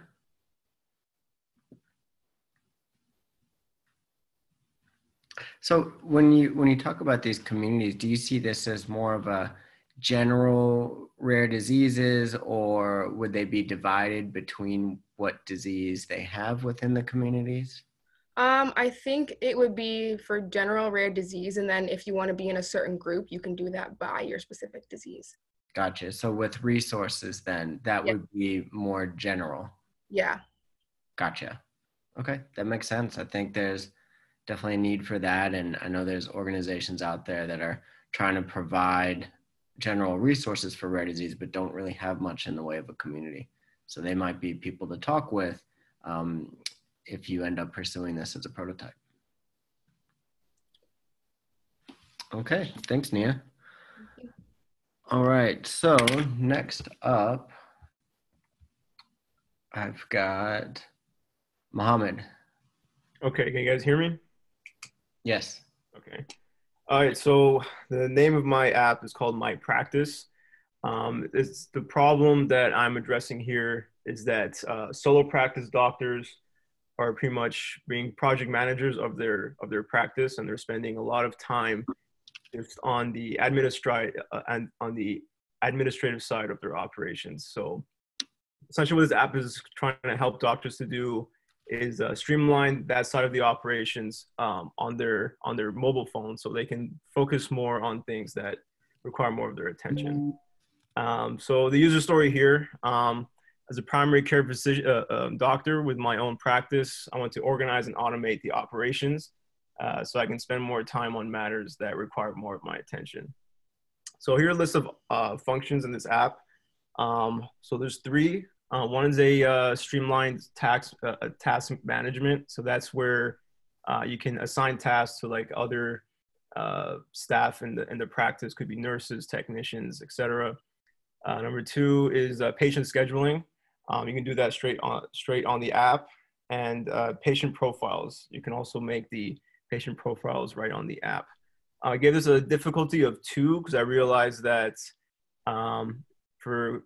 especially for functions 1 and 2, you might need to establish a backend network. And then there's 2 use cases I'm going to walk you guys through today. Number 1 is how to assign a task to a nurse and how to add new appointments. So here's a login page, pretty basic. Just hit log in, and it takes us here to the home page. Here it gives you 3 options. You can view all the patients in your practice. You can view the staff, which I said includes like nurses, technicians, etc. And then you can view, the doctor can view their daily schedule. So if we click on here, view staff, gives you the nurses, technicians, and other. So if we click on view nurses, you can see all the names in the list of the nurses in the practice. And like, let's say if you want to assign a task for the nurse, we could see some predefined task here. So it could be lab work, x-ray, or it can be something specific. It could be like install this app on your phone, for example. And then that task would get sent to the nurse and they would get notified of that. So going back to the home page, let's see, the doctor wants to see the schedule of the day. So here's a schedule from like 7 to 5, if not more. They could add a new appointment right here. It would take them to this interface. They can search the patient name within their network, enter the reason of visit. They can select the day and time, and then they can save it and send it straight to the patient. So the patient will get an email or something of the sort, and they can accept it or try to reschedule. And then here, let's say that it's like 8 o'clock. A doctor wants to see who he's talking to. So you can see the patient profile, you can see the messages, the reason for the visit, or if he just can't make it, he can reschedule. So let's say he wants to see the patient profile. I'll take him to this page. Yeah, you can see the basic information, medical history, ongoing treatments, the lab results, and any lab work that has to be done. And I think that's about it. So the next steps for this prototype, if I were to pursue it, would be to kind of narrow down the scope. This was inspired by your comment, Will. So I would probably add more value to these smaller practices by probably focusing more on the task management side in order to provide like a more streamlined way of managing their practice. And any questions?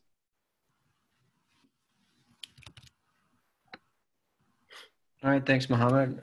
I'll start. So let's see. My main question is around the task management. So I think that's definitely an innovative feature that could be useful.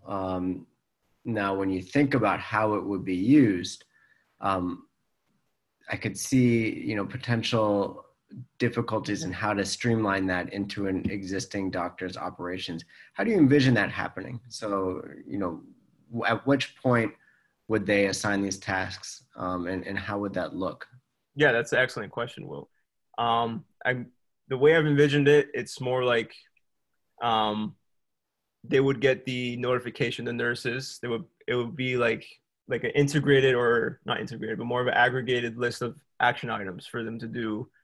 So like at what point that they assign them, it could be at any point, to be honest. For example, if they're in an appointment with, let's say, patient 3, and then the patient wants to get vaccinated for a flu, you can send that action item to the nurse, and they can get on that right away.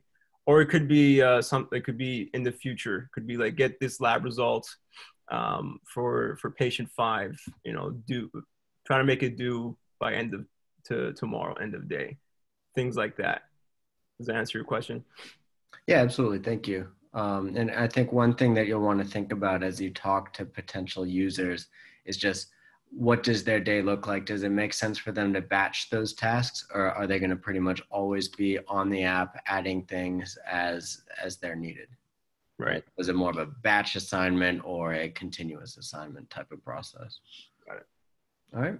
Any other questions from anyone else or comments?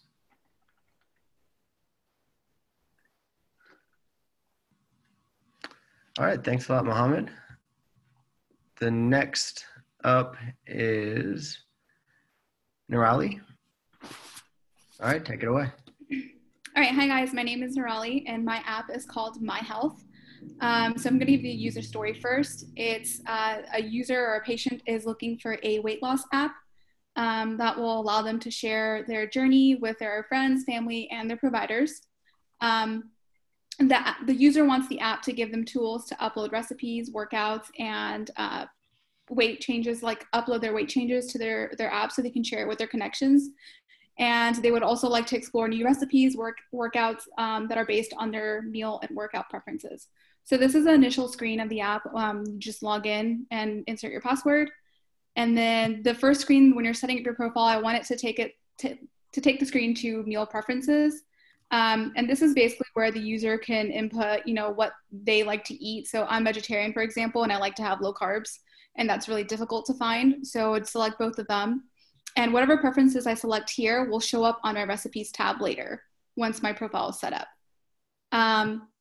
The next screen it'll take you to is workout preferences. Over here, you can select the type of workouts you like. If you like to work at home or at the gym, some people like to do HIIT workouts at home, and some people like to do leg day at the gym. So it's all based on preferences, and these preferences the app will take and also input that in their workouts tab based on their connections and their explore page. So other people who are also using their app, but that are not their connections. So once you input your workouts, it's gonna take you to the next screen, which has, so let's say if I selected, I like HIIT yoga, CrossFit, cardio, and spin. So it'll take my preferences, and then you basically use a slide bar and kind of like select how like advanced you are in the workout. So HIIT would be higher up, yoga would be less, like farther down. So you can do that and it'll like show you your preferences. Basically, it just gives them more guidelines to kind of narrow down what you like and have that available for you on your workout speed. So once you select your workouts, you go to the next setup screen, and it's adding physicians that you may know. The app will use your location when setting up the app, and it'll give you physicians from around the area that you want to share your information with. So if you have multiple doctors, like your primary care, your endocrinologist, and gynecologist, and you want to share these details with them, you can add them, and they can see all this too. And then the next screen would be adding people you know. So this is just like friends and people who are also using the app, and people who you can like hold accountable for, and they can hold you accountable. And it's the same thing. They'll use their location and their mutual connections to provide them a list of friends that they can add. And the friends will also have an ability to share and view their recipes, workouts, and again, hold each other accountable. So then the next page is like, once you set up, you can kind of go to the recipes tab, and these are kind of just examples. So what this screen will do is like show the user daily recipe post, and the app kind of takes the preferences that they selected in the meal preferences and provide them recipes based on that on their feed. And the users can also dislike, like, love, and share these recipes on their other social media pages. And they can also upload by using this button, and add their own things as well. So the next screen would be workouts. So based on their preferences that they selected earlier on when setting up their profile, they're gonna have a display of workouts, so a variety of them. So if you wanna do HIIT workouts at home, 20-minute full body workouts, things like that, based on their preferences, it'll show on this feed. And again, these can be posted by their friends or people that they don't know, but like don't have connections to, but it matches their preferences, if that makes sense. And again, they can dislike, like, love, and share, and then add their own as well. And then the main point of the app is to have like a progress tab. Right here in this input, you'll have their current weight, their goal weight, and time preference.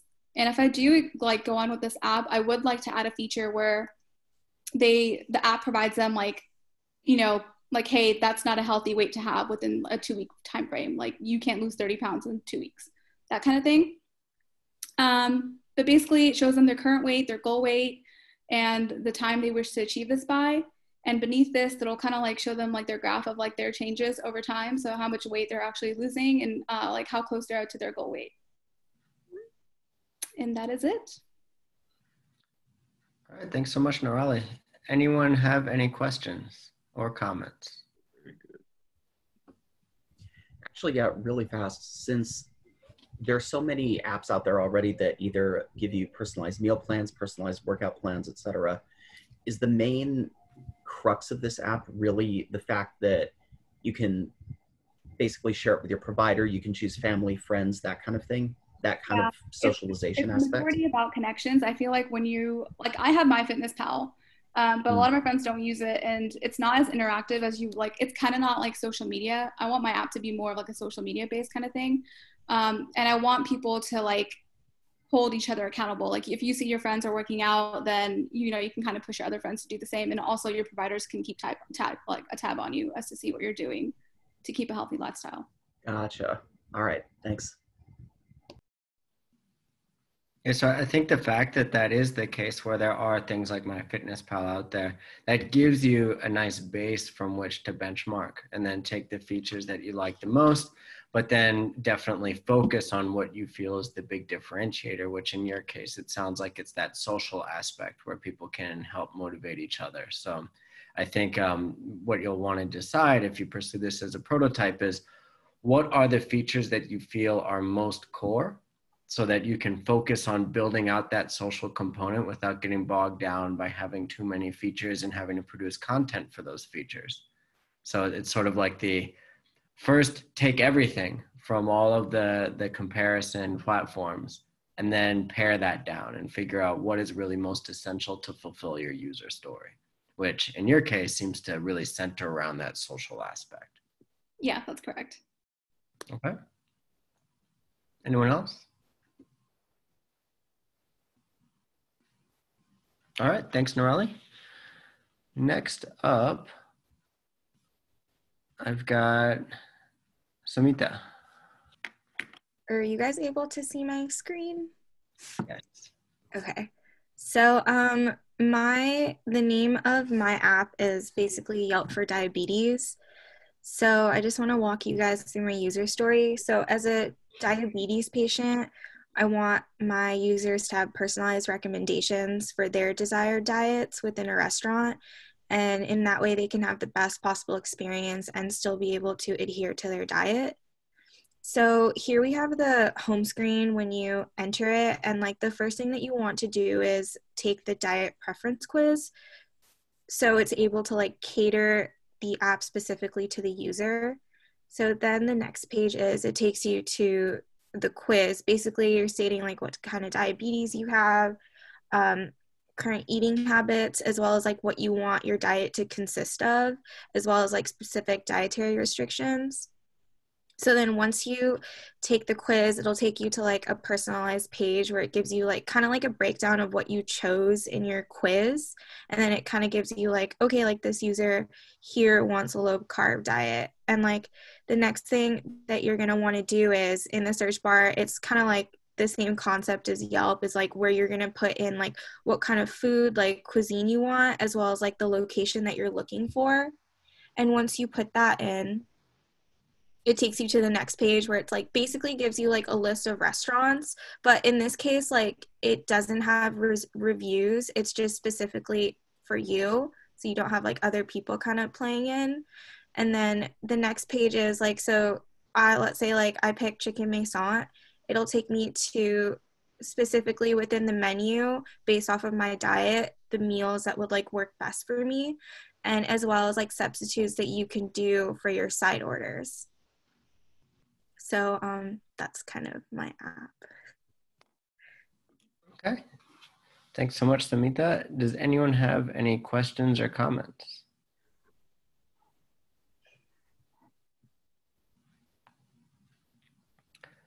Okay, so I'll go. Could you talk a little bit to the content and how you see the content being created? Yeah, so as far as like the way the restaurants come about and stuff, I know like the way that I want to have it is like kind of like personalized like to the user, in the sense like what type of like what they're looking for as far as like what shows up within the restaurants. So that's kind of what I'm looking for. Okay, and then would users themselves be creating that, or would sort of your company be creating that content?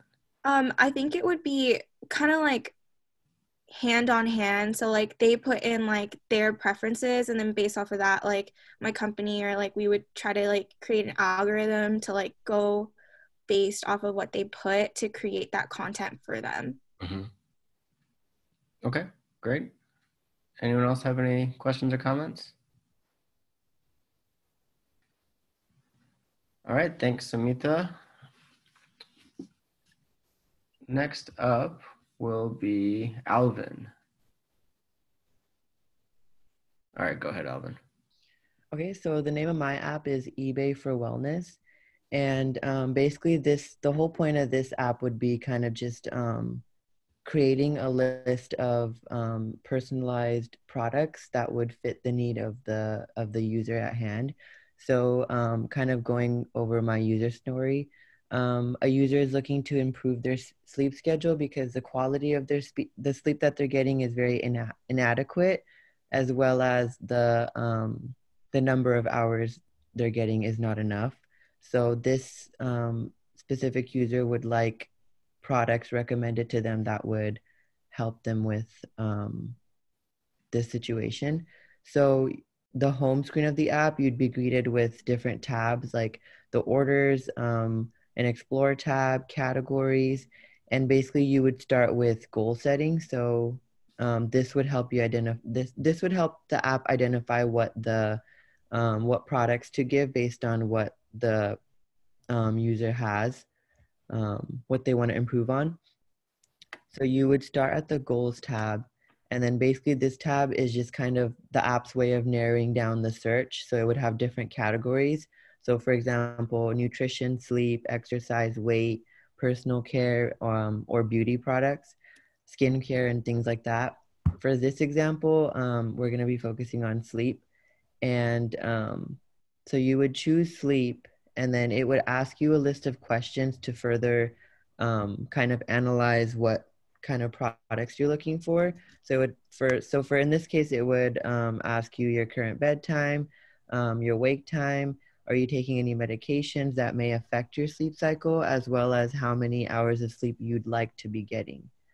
So based on this, it would analyze, and then it would generate a list of products that are on eBay that would basically help your situation. So in this case, in this list, it would be melatonin, a sleep eye mask, maybe some books that would help you improve the quality of sleep. And so basically the way, kind of going over the way the app would list or generate this list. So obviously eBay is like people are basically selling products. So the app would have sellers on eBay who list products. They would be required to categorize products based on what they are, and then also list hashtags of what they would be used for. So for example, these products would have something along the lines of for sleep troubles or low sleep in their hashtags. That way, that's the algorithm the app would use to generate this list basically for the user. So that's how it's coming up with this list based on the questions they were asked and how it analyzed it. And then if the user wants more description on why these products were recommended or the price and all of that, they would, for example, click on melatonin, and on the top it would state like why it's recommended. So because the user in this case stated that they receive only 2 to 3 hours of sleep per night, this is why it recommended melatonin. So yeah, that would be my app.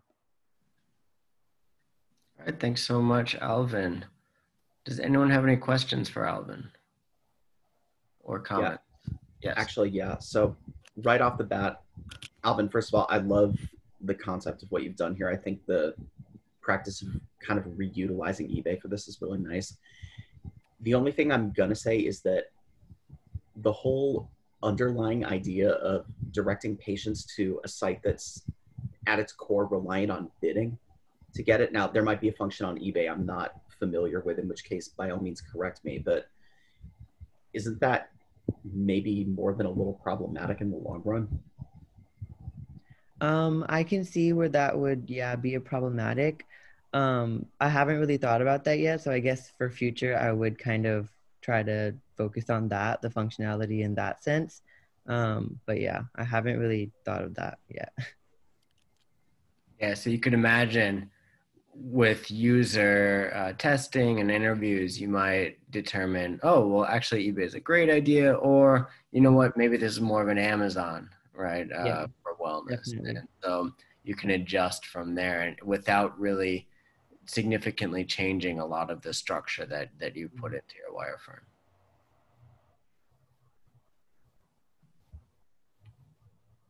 All right, thank you.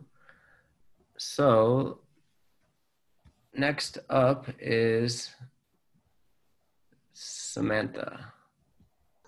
So my user story or my product is called VR Surgeons. So it's basically appeals to the surgeons and it kind of helps them either like practice surgery through VR. So some functions that I would include are like 3D rendering, data collection, and it would kind of be similar to Kelsey's where it would be like licensed to like a hospital or something like that.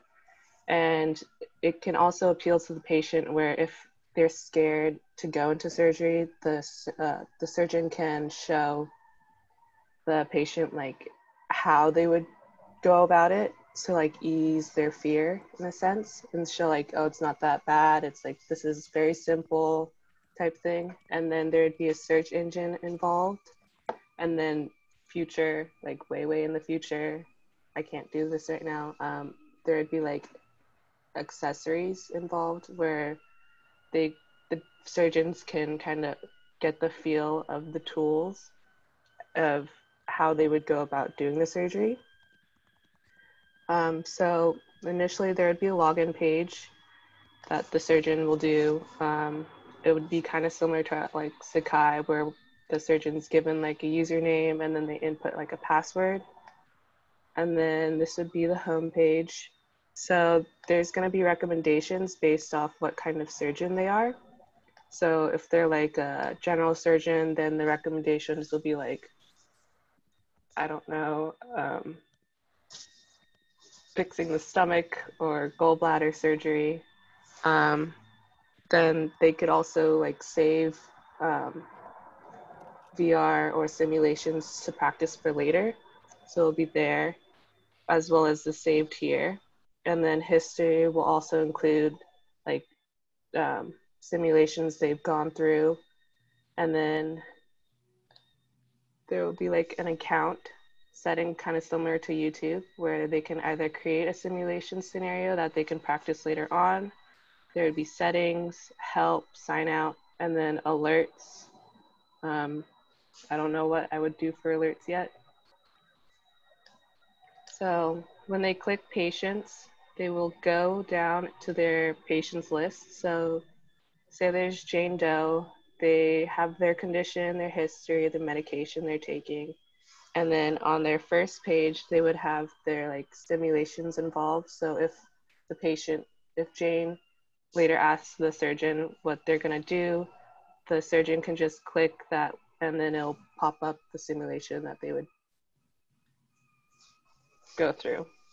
But if their patient doesn't have a simulation created, then they would click create simulation and then it will go to like include like all the inputs. So surgery location, type of surgery, like images they need to input for it in order to create that simulation. So their first one, surgery location, knee, head, etc. If they click the rectal, then it will take to a list of all the surgeries that include the colon and the rectal area. Then they click that, and then they will be inserting like MRI or X-ray based off like their date that they've done those imaging systems. And then it will take them to the summary to ensure that they've inputted all the correct data, as well as shows the name to ensure that it's like, yes, that's the patient they're doing this for, and it will later be saved in. And then the simulation will be created based off the input of data, and it'll be something like, kind of like a video type thing, like based off YouTube. Yeah. All right, thanks so much. Does anyone have any questions or comments? Actually, yeah. So first of all, I didn't know you were going to steal my VR idea.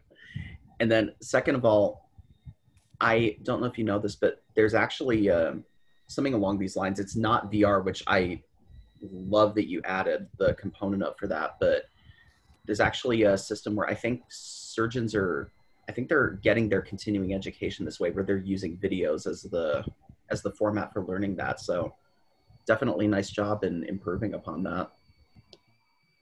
Thank you. So could you talk a little bit, Samantha, more about how the videos are created for a given patient? Like who does that? How does that work? Well, I guess we would mainly do that. Okay. I'm not really sure how. I know it's very complicated because, yeah, it's a lot of 3D rendering, but it would probably include like animations. I'm not sure how, but And I guess not really technically so much as assuming that they're all created. Okay. How would it get assigned to a given case? Well, I'm not sure I understand the question. Like for Jane Doe, for instance, would there be anything to guide? It looks like, a physician might add that simulation to there. Is that correct? Yeah. And how would the physician find a given simulation? And, would there be like any way to recommend or anything like that? Hopefully my company could be able to like have generic simulations involved. So like just like a generic, okay, they have a tumor located on the stomach, then they can like practice something like that, but it won't be as specific as to like what like per patient they need, I guess. So there would be like generic videos that they could base off their data from. Okay. that makes sense. All right, thank you. Anyone else have any questions or comments? Okay, so get your assessments in if you haven't finished them. Thanks, Samantha. And let's take a 10-minute break. So come back at 4:50. We'll get started again. And we'll form teams and then get started on what the teamwork will look like for the rest of the semester as we build the prototypes. Okay, so I'm going to go over the prototype project and then a little bit about how to run, using some of the principles that we learned from Agile Methodology, your project. So I don't think I'm sharing my screen.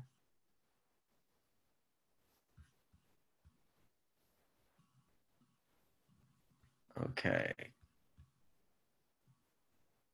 Can you all see my screen now? Thumbs up. All right, perfect. So I want to talk a little bit about the specifications for the prototype.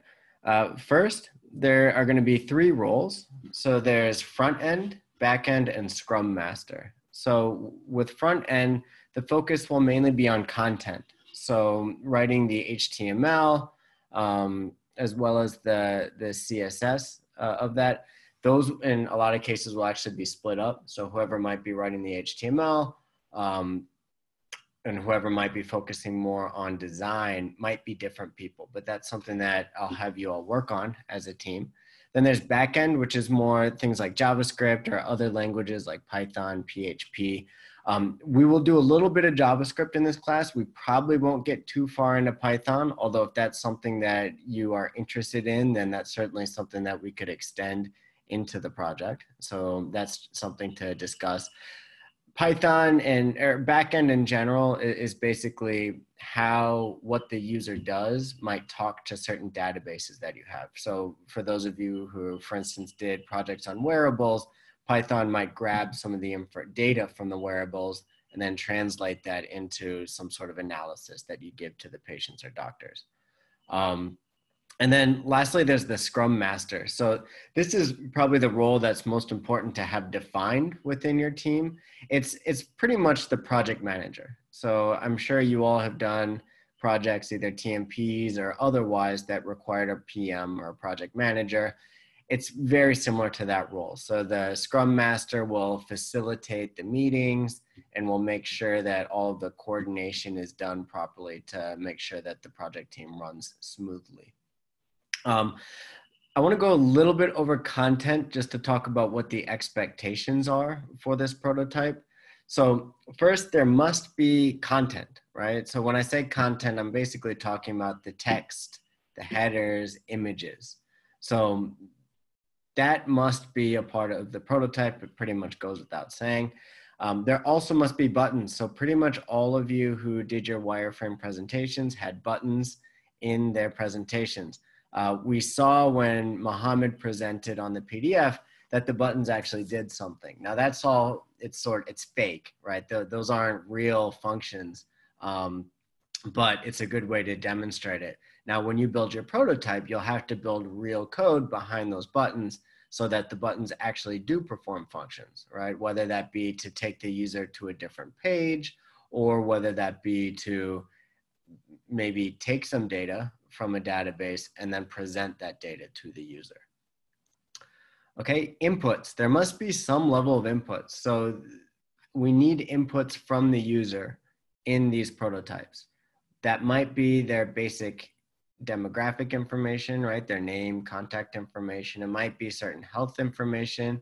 It might be something, and I've talked about this before, it might be dummy information. So there's no expectation that you have any way to actually make wearables talk to your prototype. If you want to go above and beyond and do that, that's awesome, but you don't have to. In lieu of that, you can just create fake information. So what would the data from the wearable look like? Whether that be measuring heart rate, steps, anything like that. What would it look like? And then how would that then interface with your prototype? And then when we talk about that interface, that's when we start looking at outputs. So once they give that data to your interface, what does your interface spit back out as an output that could then be helpful to the user? So going back to the example of steps, does it turn those steps into a graph? Or does it turn those steps into a recommendation? Or maybe encouragement, or saying, hey, you need to get out and walk more? What would the output be that would be useful in a health context for within your digital app? And then lastly, I want there to be some data visual, and at least one data element must be transformed into a visualization, whether that be a chart, some sort of graphic, or color coding, whatever that might be.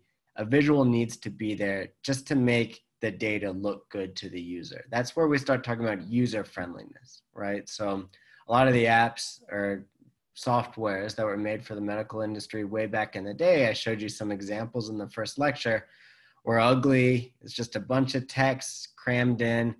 Make these prototypes pretty. That's almost a must in this day and age, because there's so many apps out there that do work so smoothly, sort of inspired by what Apple has done over the last 10, 20 years. Now there's almost this expectation that you make things as simple and easy to use as Apple does.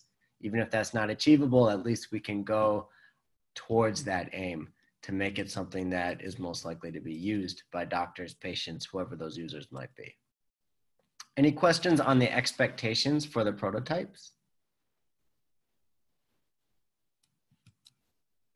Okay, so you've seen this slide before. This is the Agile Methodology slide. I want to talk about it a little bit because this is going to determine a lot of how your prototype projects will be structured.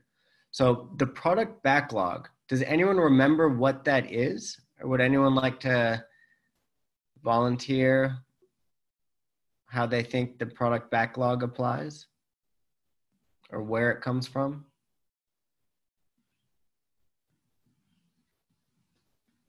Anyone? Is it just like a list of features you want to use or implement, I guess, things you want to change?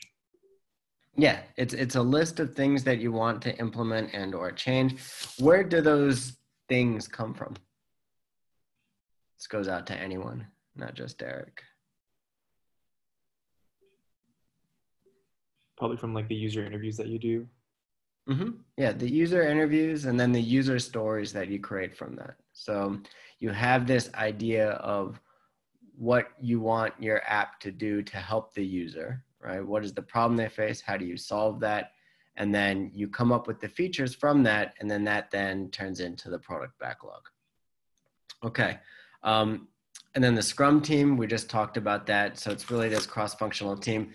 And I do want to emphasize that even though I laid out the roles on this previous slide, the expectation really is that everybody works together. So your roles, especially within this project, are a little bit more fluid. If you're assigned as the HTML person, other people should be helping you, and you should be helping them with the other aspects of the project. That's the best way for you to really get a full understanding of how all of this works. I think it's really hard to just focus on HTML and really understand development. So there will be almost a necessity for you to understand the design or JavaScript end of the platform as well.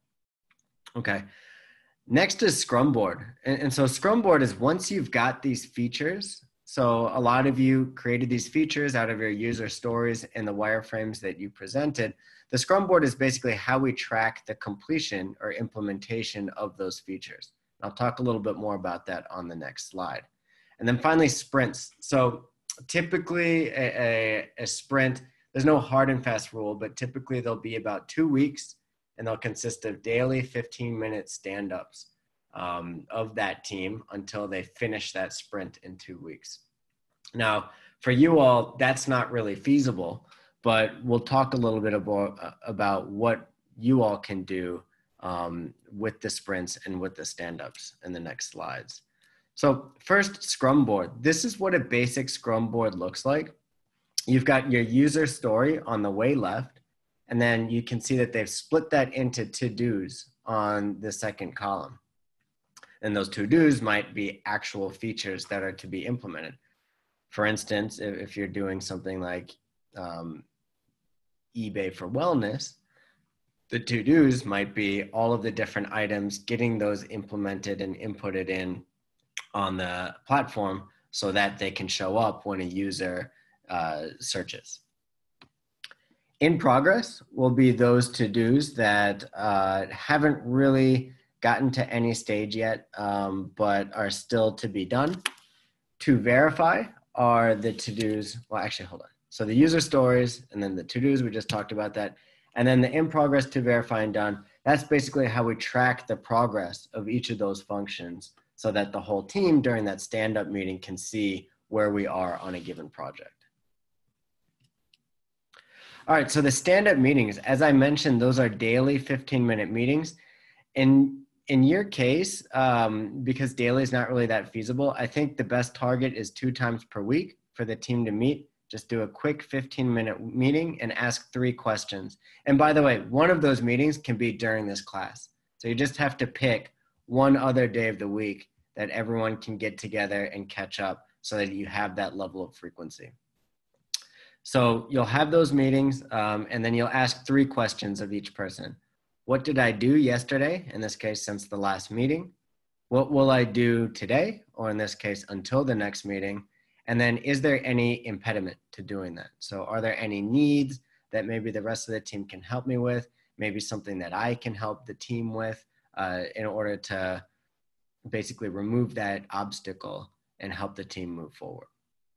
I've also purposefully left some of the lecture material for the next few weeks a little bit more open-ended, so that as you all are meeting as a team and as you all are coming up with impediments or things maybe that you don't feel you understand well enough to move forward on your prototype, I can make sure that I add that material into the lecture so that we can talk about that. Okay, so these are the stand-up meetings. They should be twice per week for your teams, once during class and then another time throughout the week. And they should be regularly scheduled, and you should ask those 3 questions. Any questions about the stand-up meetings?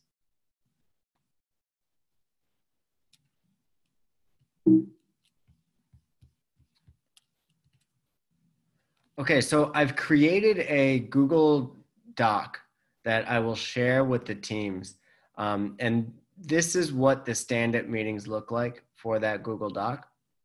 So you can see on the columns, you've got each member. You also have on the rows each date, as well as basically the 3 questions. So accomplished is what did I do since the last meeting? We'll work on what will I do until the next meeting? And then needs, what are some of the obstacles that need to be removed? So you'll have your team members here, and then just continue to update that with each meeting. So the Scrum Master should take notes on this and really be the maintainer of this spreadsheet. And then I will look over on a regular basis and use that material that you put onto the stand-up meeting spreadsheet to alter my lecture material, adjust it so that you all can get the answers that you need to move forward. Okay, so actually need to take another break of about 5 minutes, and then I'm going to use this to assign the teams, and then we will have our first team breakout meetings. Okay, so you got about 5 minutes. I'm almost done. I will assign the teams when we come back. All right, thanks everyone. These are the teams I came up with. If anyone wants to switch, just send me an email. This would be the week to do it. I think it'll be much harder to switch as we move forward. You know, I think 3 is the ideal number for these teams. It makes it smooth. But 4, I think, is also going to be good. And I tried to pick 4 for, you know, 2 of the more ambitious ones so that we can maybe get some more of the features done that were presented into the wireframe. So what I want to do with these teams is, and I've never done this before on Zoom, so please bear with me, but I'm going to try to create breakout rooms, and then we can just have the teams meet with each other and then come up with the initial roles. But I don't really, to be honest, I don't want you all to sit around while I do that. So let me just go over the expectations and then we can call it a day for today. So first of all, thumbs up. Everyone okay with the teams?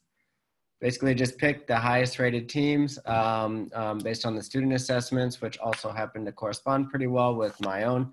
And then I tried to give you a team that you rated highly. So hopefully that works out. And I think it also happened to correspond, probably because it's why you rated it highly, with, I think, those of you who are on a different team that it's a little bit similar to what you presented as your wireframe. So that should work out pretty well. And then I just want to go over the team activity. So this is what I was going to have you do, which we don't really have that much time for anyway. I want you all to assign roles and then create some of your to-dos from the user stories from the wireframe. And I'd like you all to take the user story that the original person who had the idea came up with, but really just throw as many ideas at it as you can. This is the time to not be shy. Don't censor yourself. Just throw out as many ideas as you can, and then you can pare it down in the coming weeks. So I think what the original person who came up with the idea and did the wireframe came up with, obviously it's great because these are the ones we're moving forward with, but don't let that limit you. I want everyone to be very liberal with the ideas that they throw out there in these initial weeks, because this is the time to do it. Once you've committed to the different to-dos, it's going to be much harder. And then determine when your stand-up meeting day or time is. So the expectation is that you all will have one stand-up meeting between now and the lecture next week. So I'll be looking to you all to have filled out, your roles, as well as some of the initial user stories during that meeting. So that is really the most important assignment for the coming week. And then one last thing. So there's something called Code Sandbox. This is where I created that idea generator. So you're going to need to use Code Sandbox. You got to create an account with it so that you can begin collaborating on the actual code to create your prototype. So I have the instructions here. Basically just go to GitHub, which is the main website where coders basically post their work. A lot of the biggest companies that we know right now in software were started on GitHub. So it's really the place for programmers to show what they're capable of, as well as build the next great product. Once you've done that, log on to codesandbox.io with your GitHub account, and then fork my template. So I've put this template onto a link. When you click that link, whoever is the sort of the project lead, just go ahead and fork that. You only have to do it once for the team, and then invite the other team members into that fork. And so a fork in coding term, you don't really have to know this, but since I used it, it's essentially taking all of the code that is on a certain project and then duplicating it for your own use. So they call it fork because it's like a fork in a road, right? The main project stays in one direction, and then once you create that fork, you're turning off and then making it your own. So that's what you're going to do with my template, which is just a very simple template that displays some text on the screen, but gives you the structure that you'll need to start writing that HTML, CSS, and JavaScript. I think it's a really cool tool because you can basically code and then it'll update in real time. So I will show you, and by the way, these are the assignments. So there's the Code Academy, as well as initiating the Scrum team, like I mentioned in the previous slide. So I'm going to try to show you what this Code Sandbox template looks like.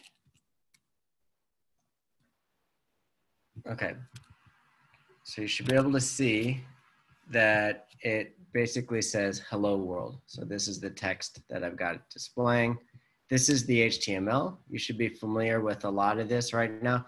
Don't worry about this head stuff. It's just kind of a bunch of imports It's not really relevant. Just keep it as is. Maybe later you'll change it, but for now, just leave it. This is the main thing. So I created a div with an H1 header that says hello world. So if I want to change world to class, I just type hello class, click the refresh button.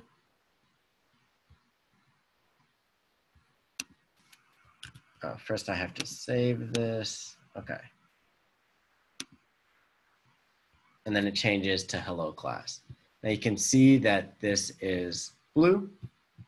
So for those of you who have remember the CSS lecture, I've got the text. So if you go back to HTML, the class is text for the hello class. For my text class, I have the color as blue. If I want to change that to green, then I just write that, and now it automatically updates. So you can see it's kind of cool. You have your preview that updates in real time as you make changes.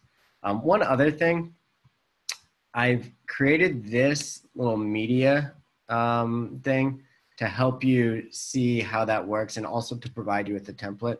So this @media is basically saying when the minimum window width is 600, I want the text to be red. So this is a way that you can create what is called responsive websites. So right now, I guess the window is less than 600 pixels.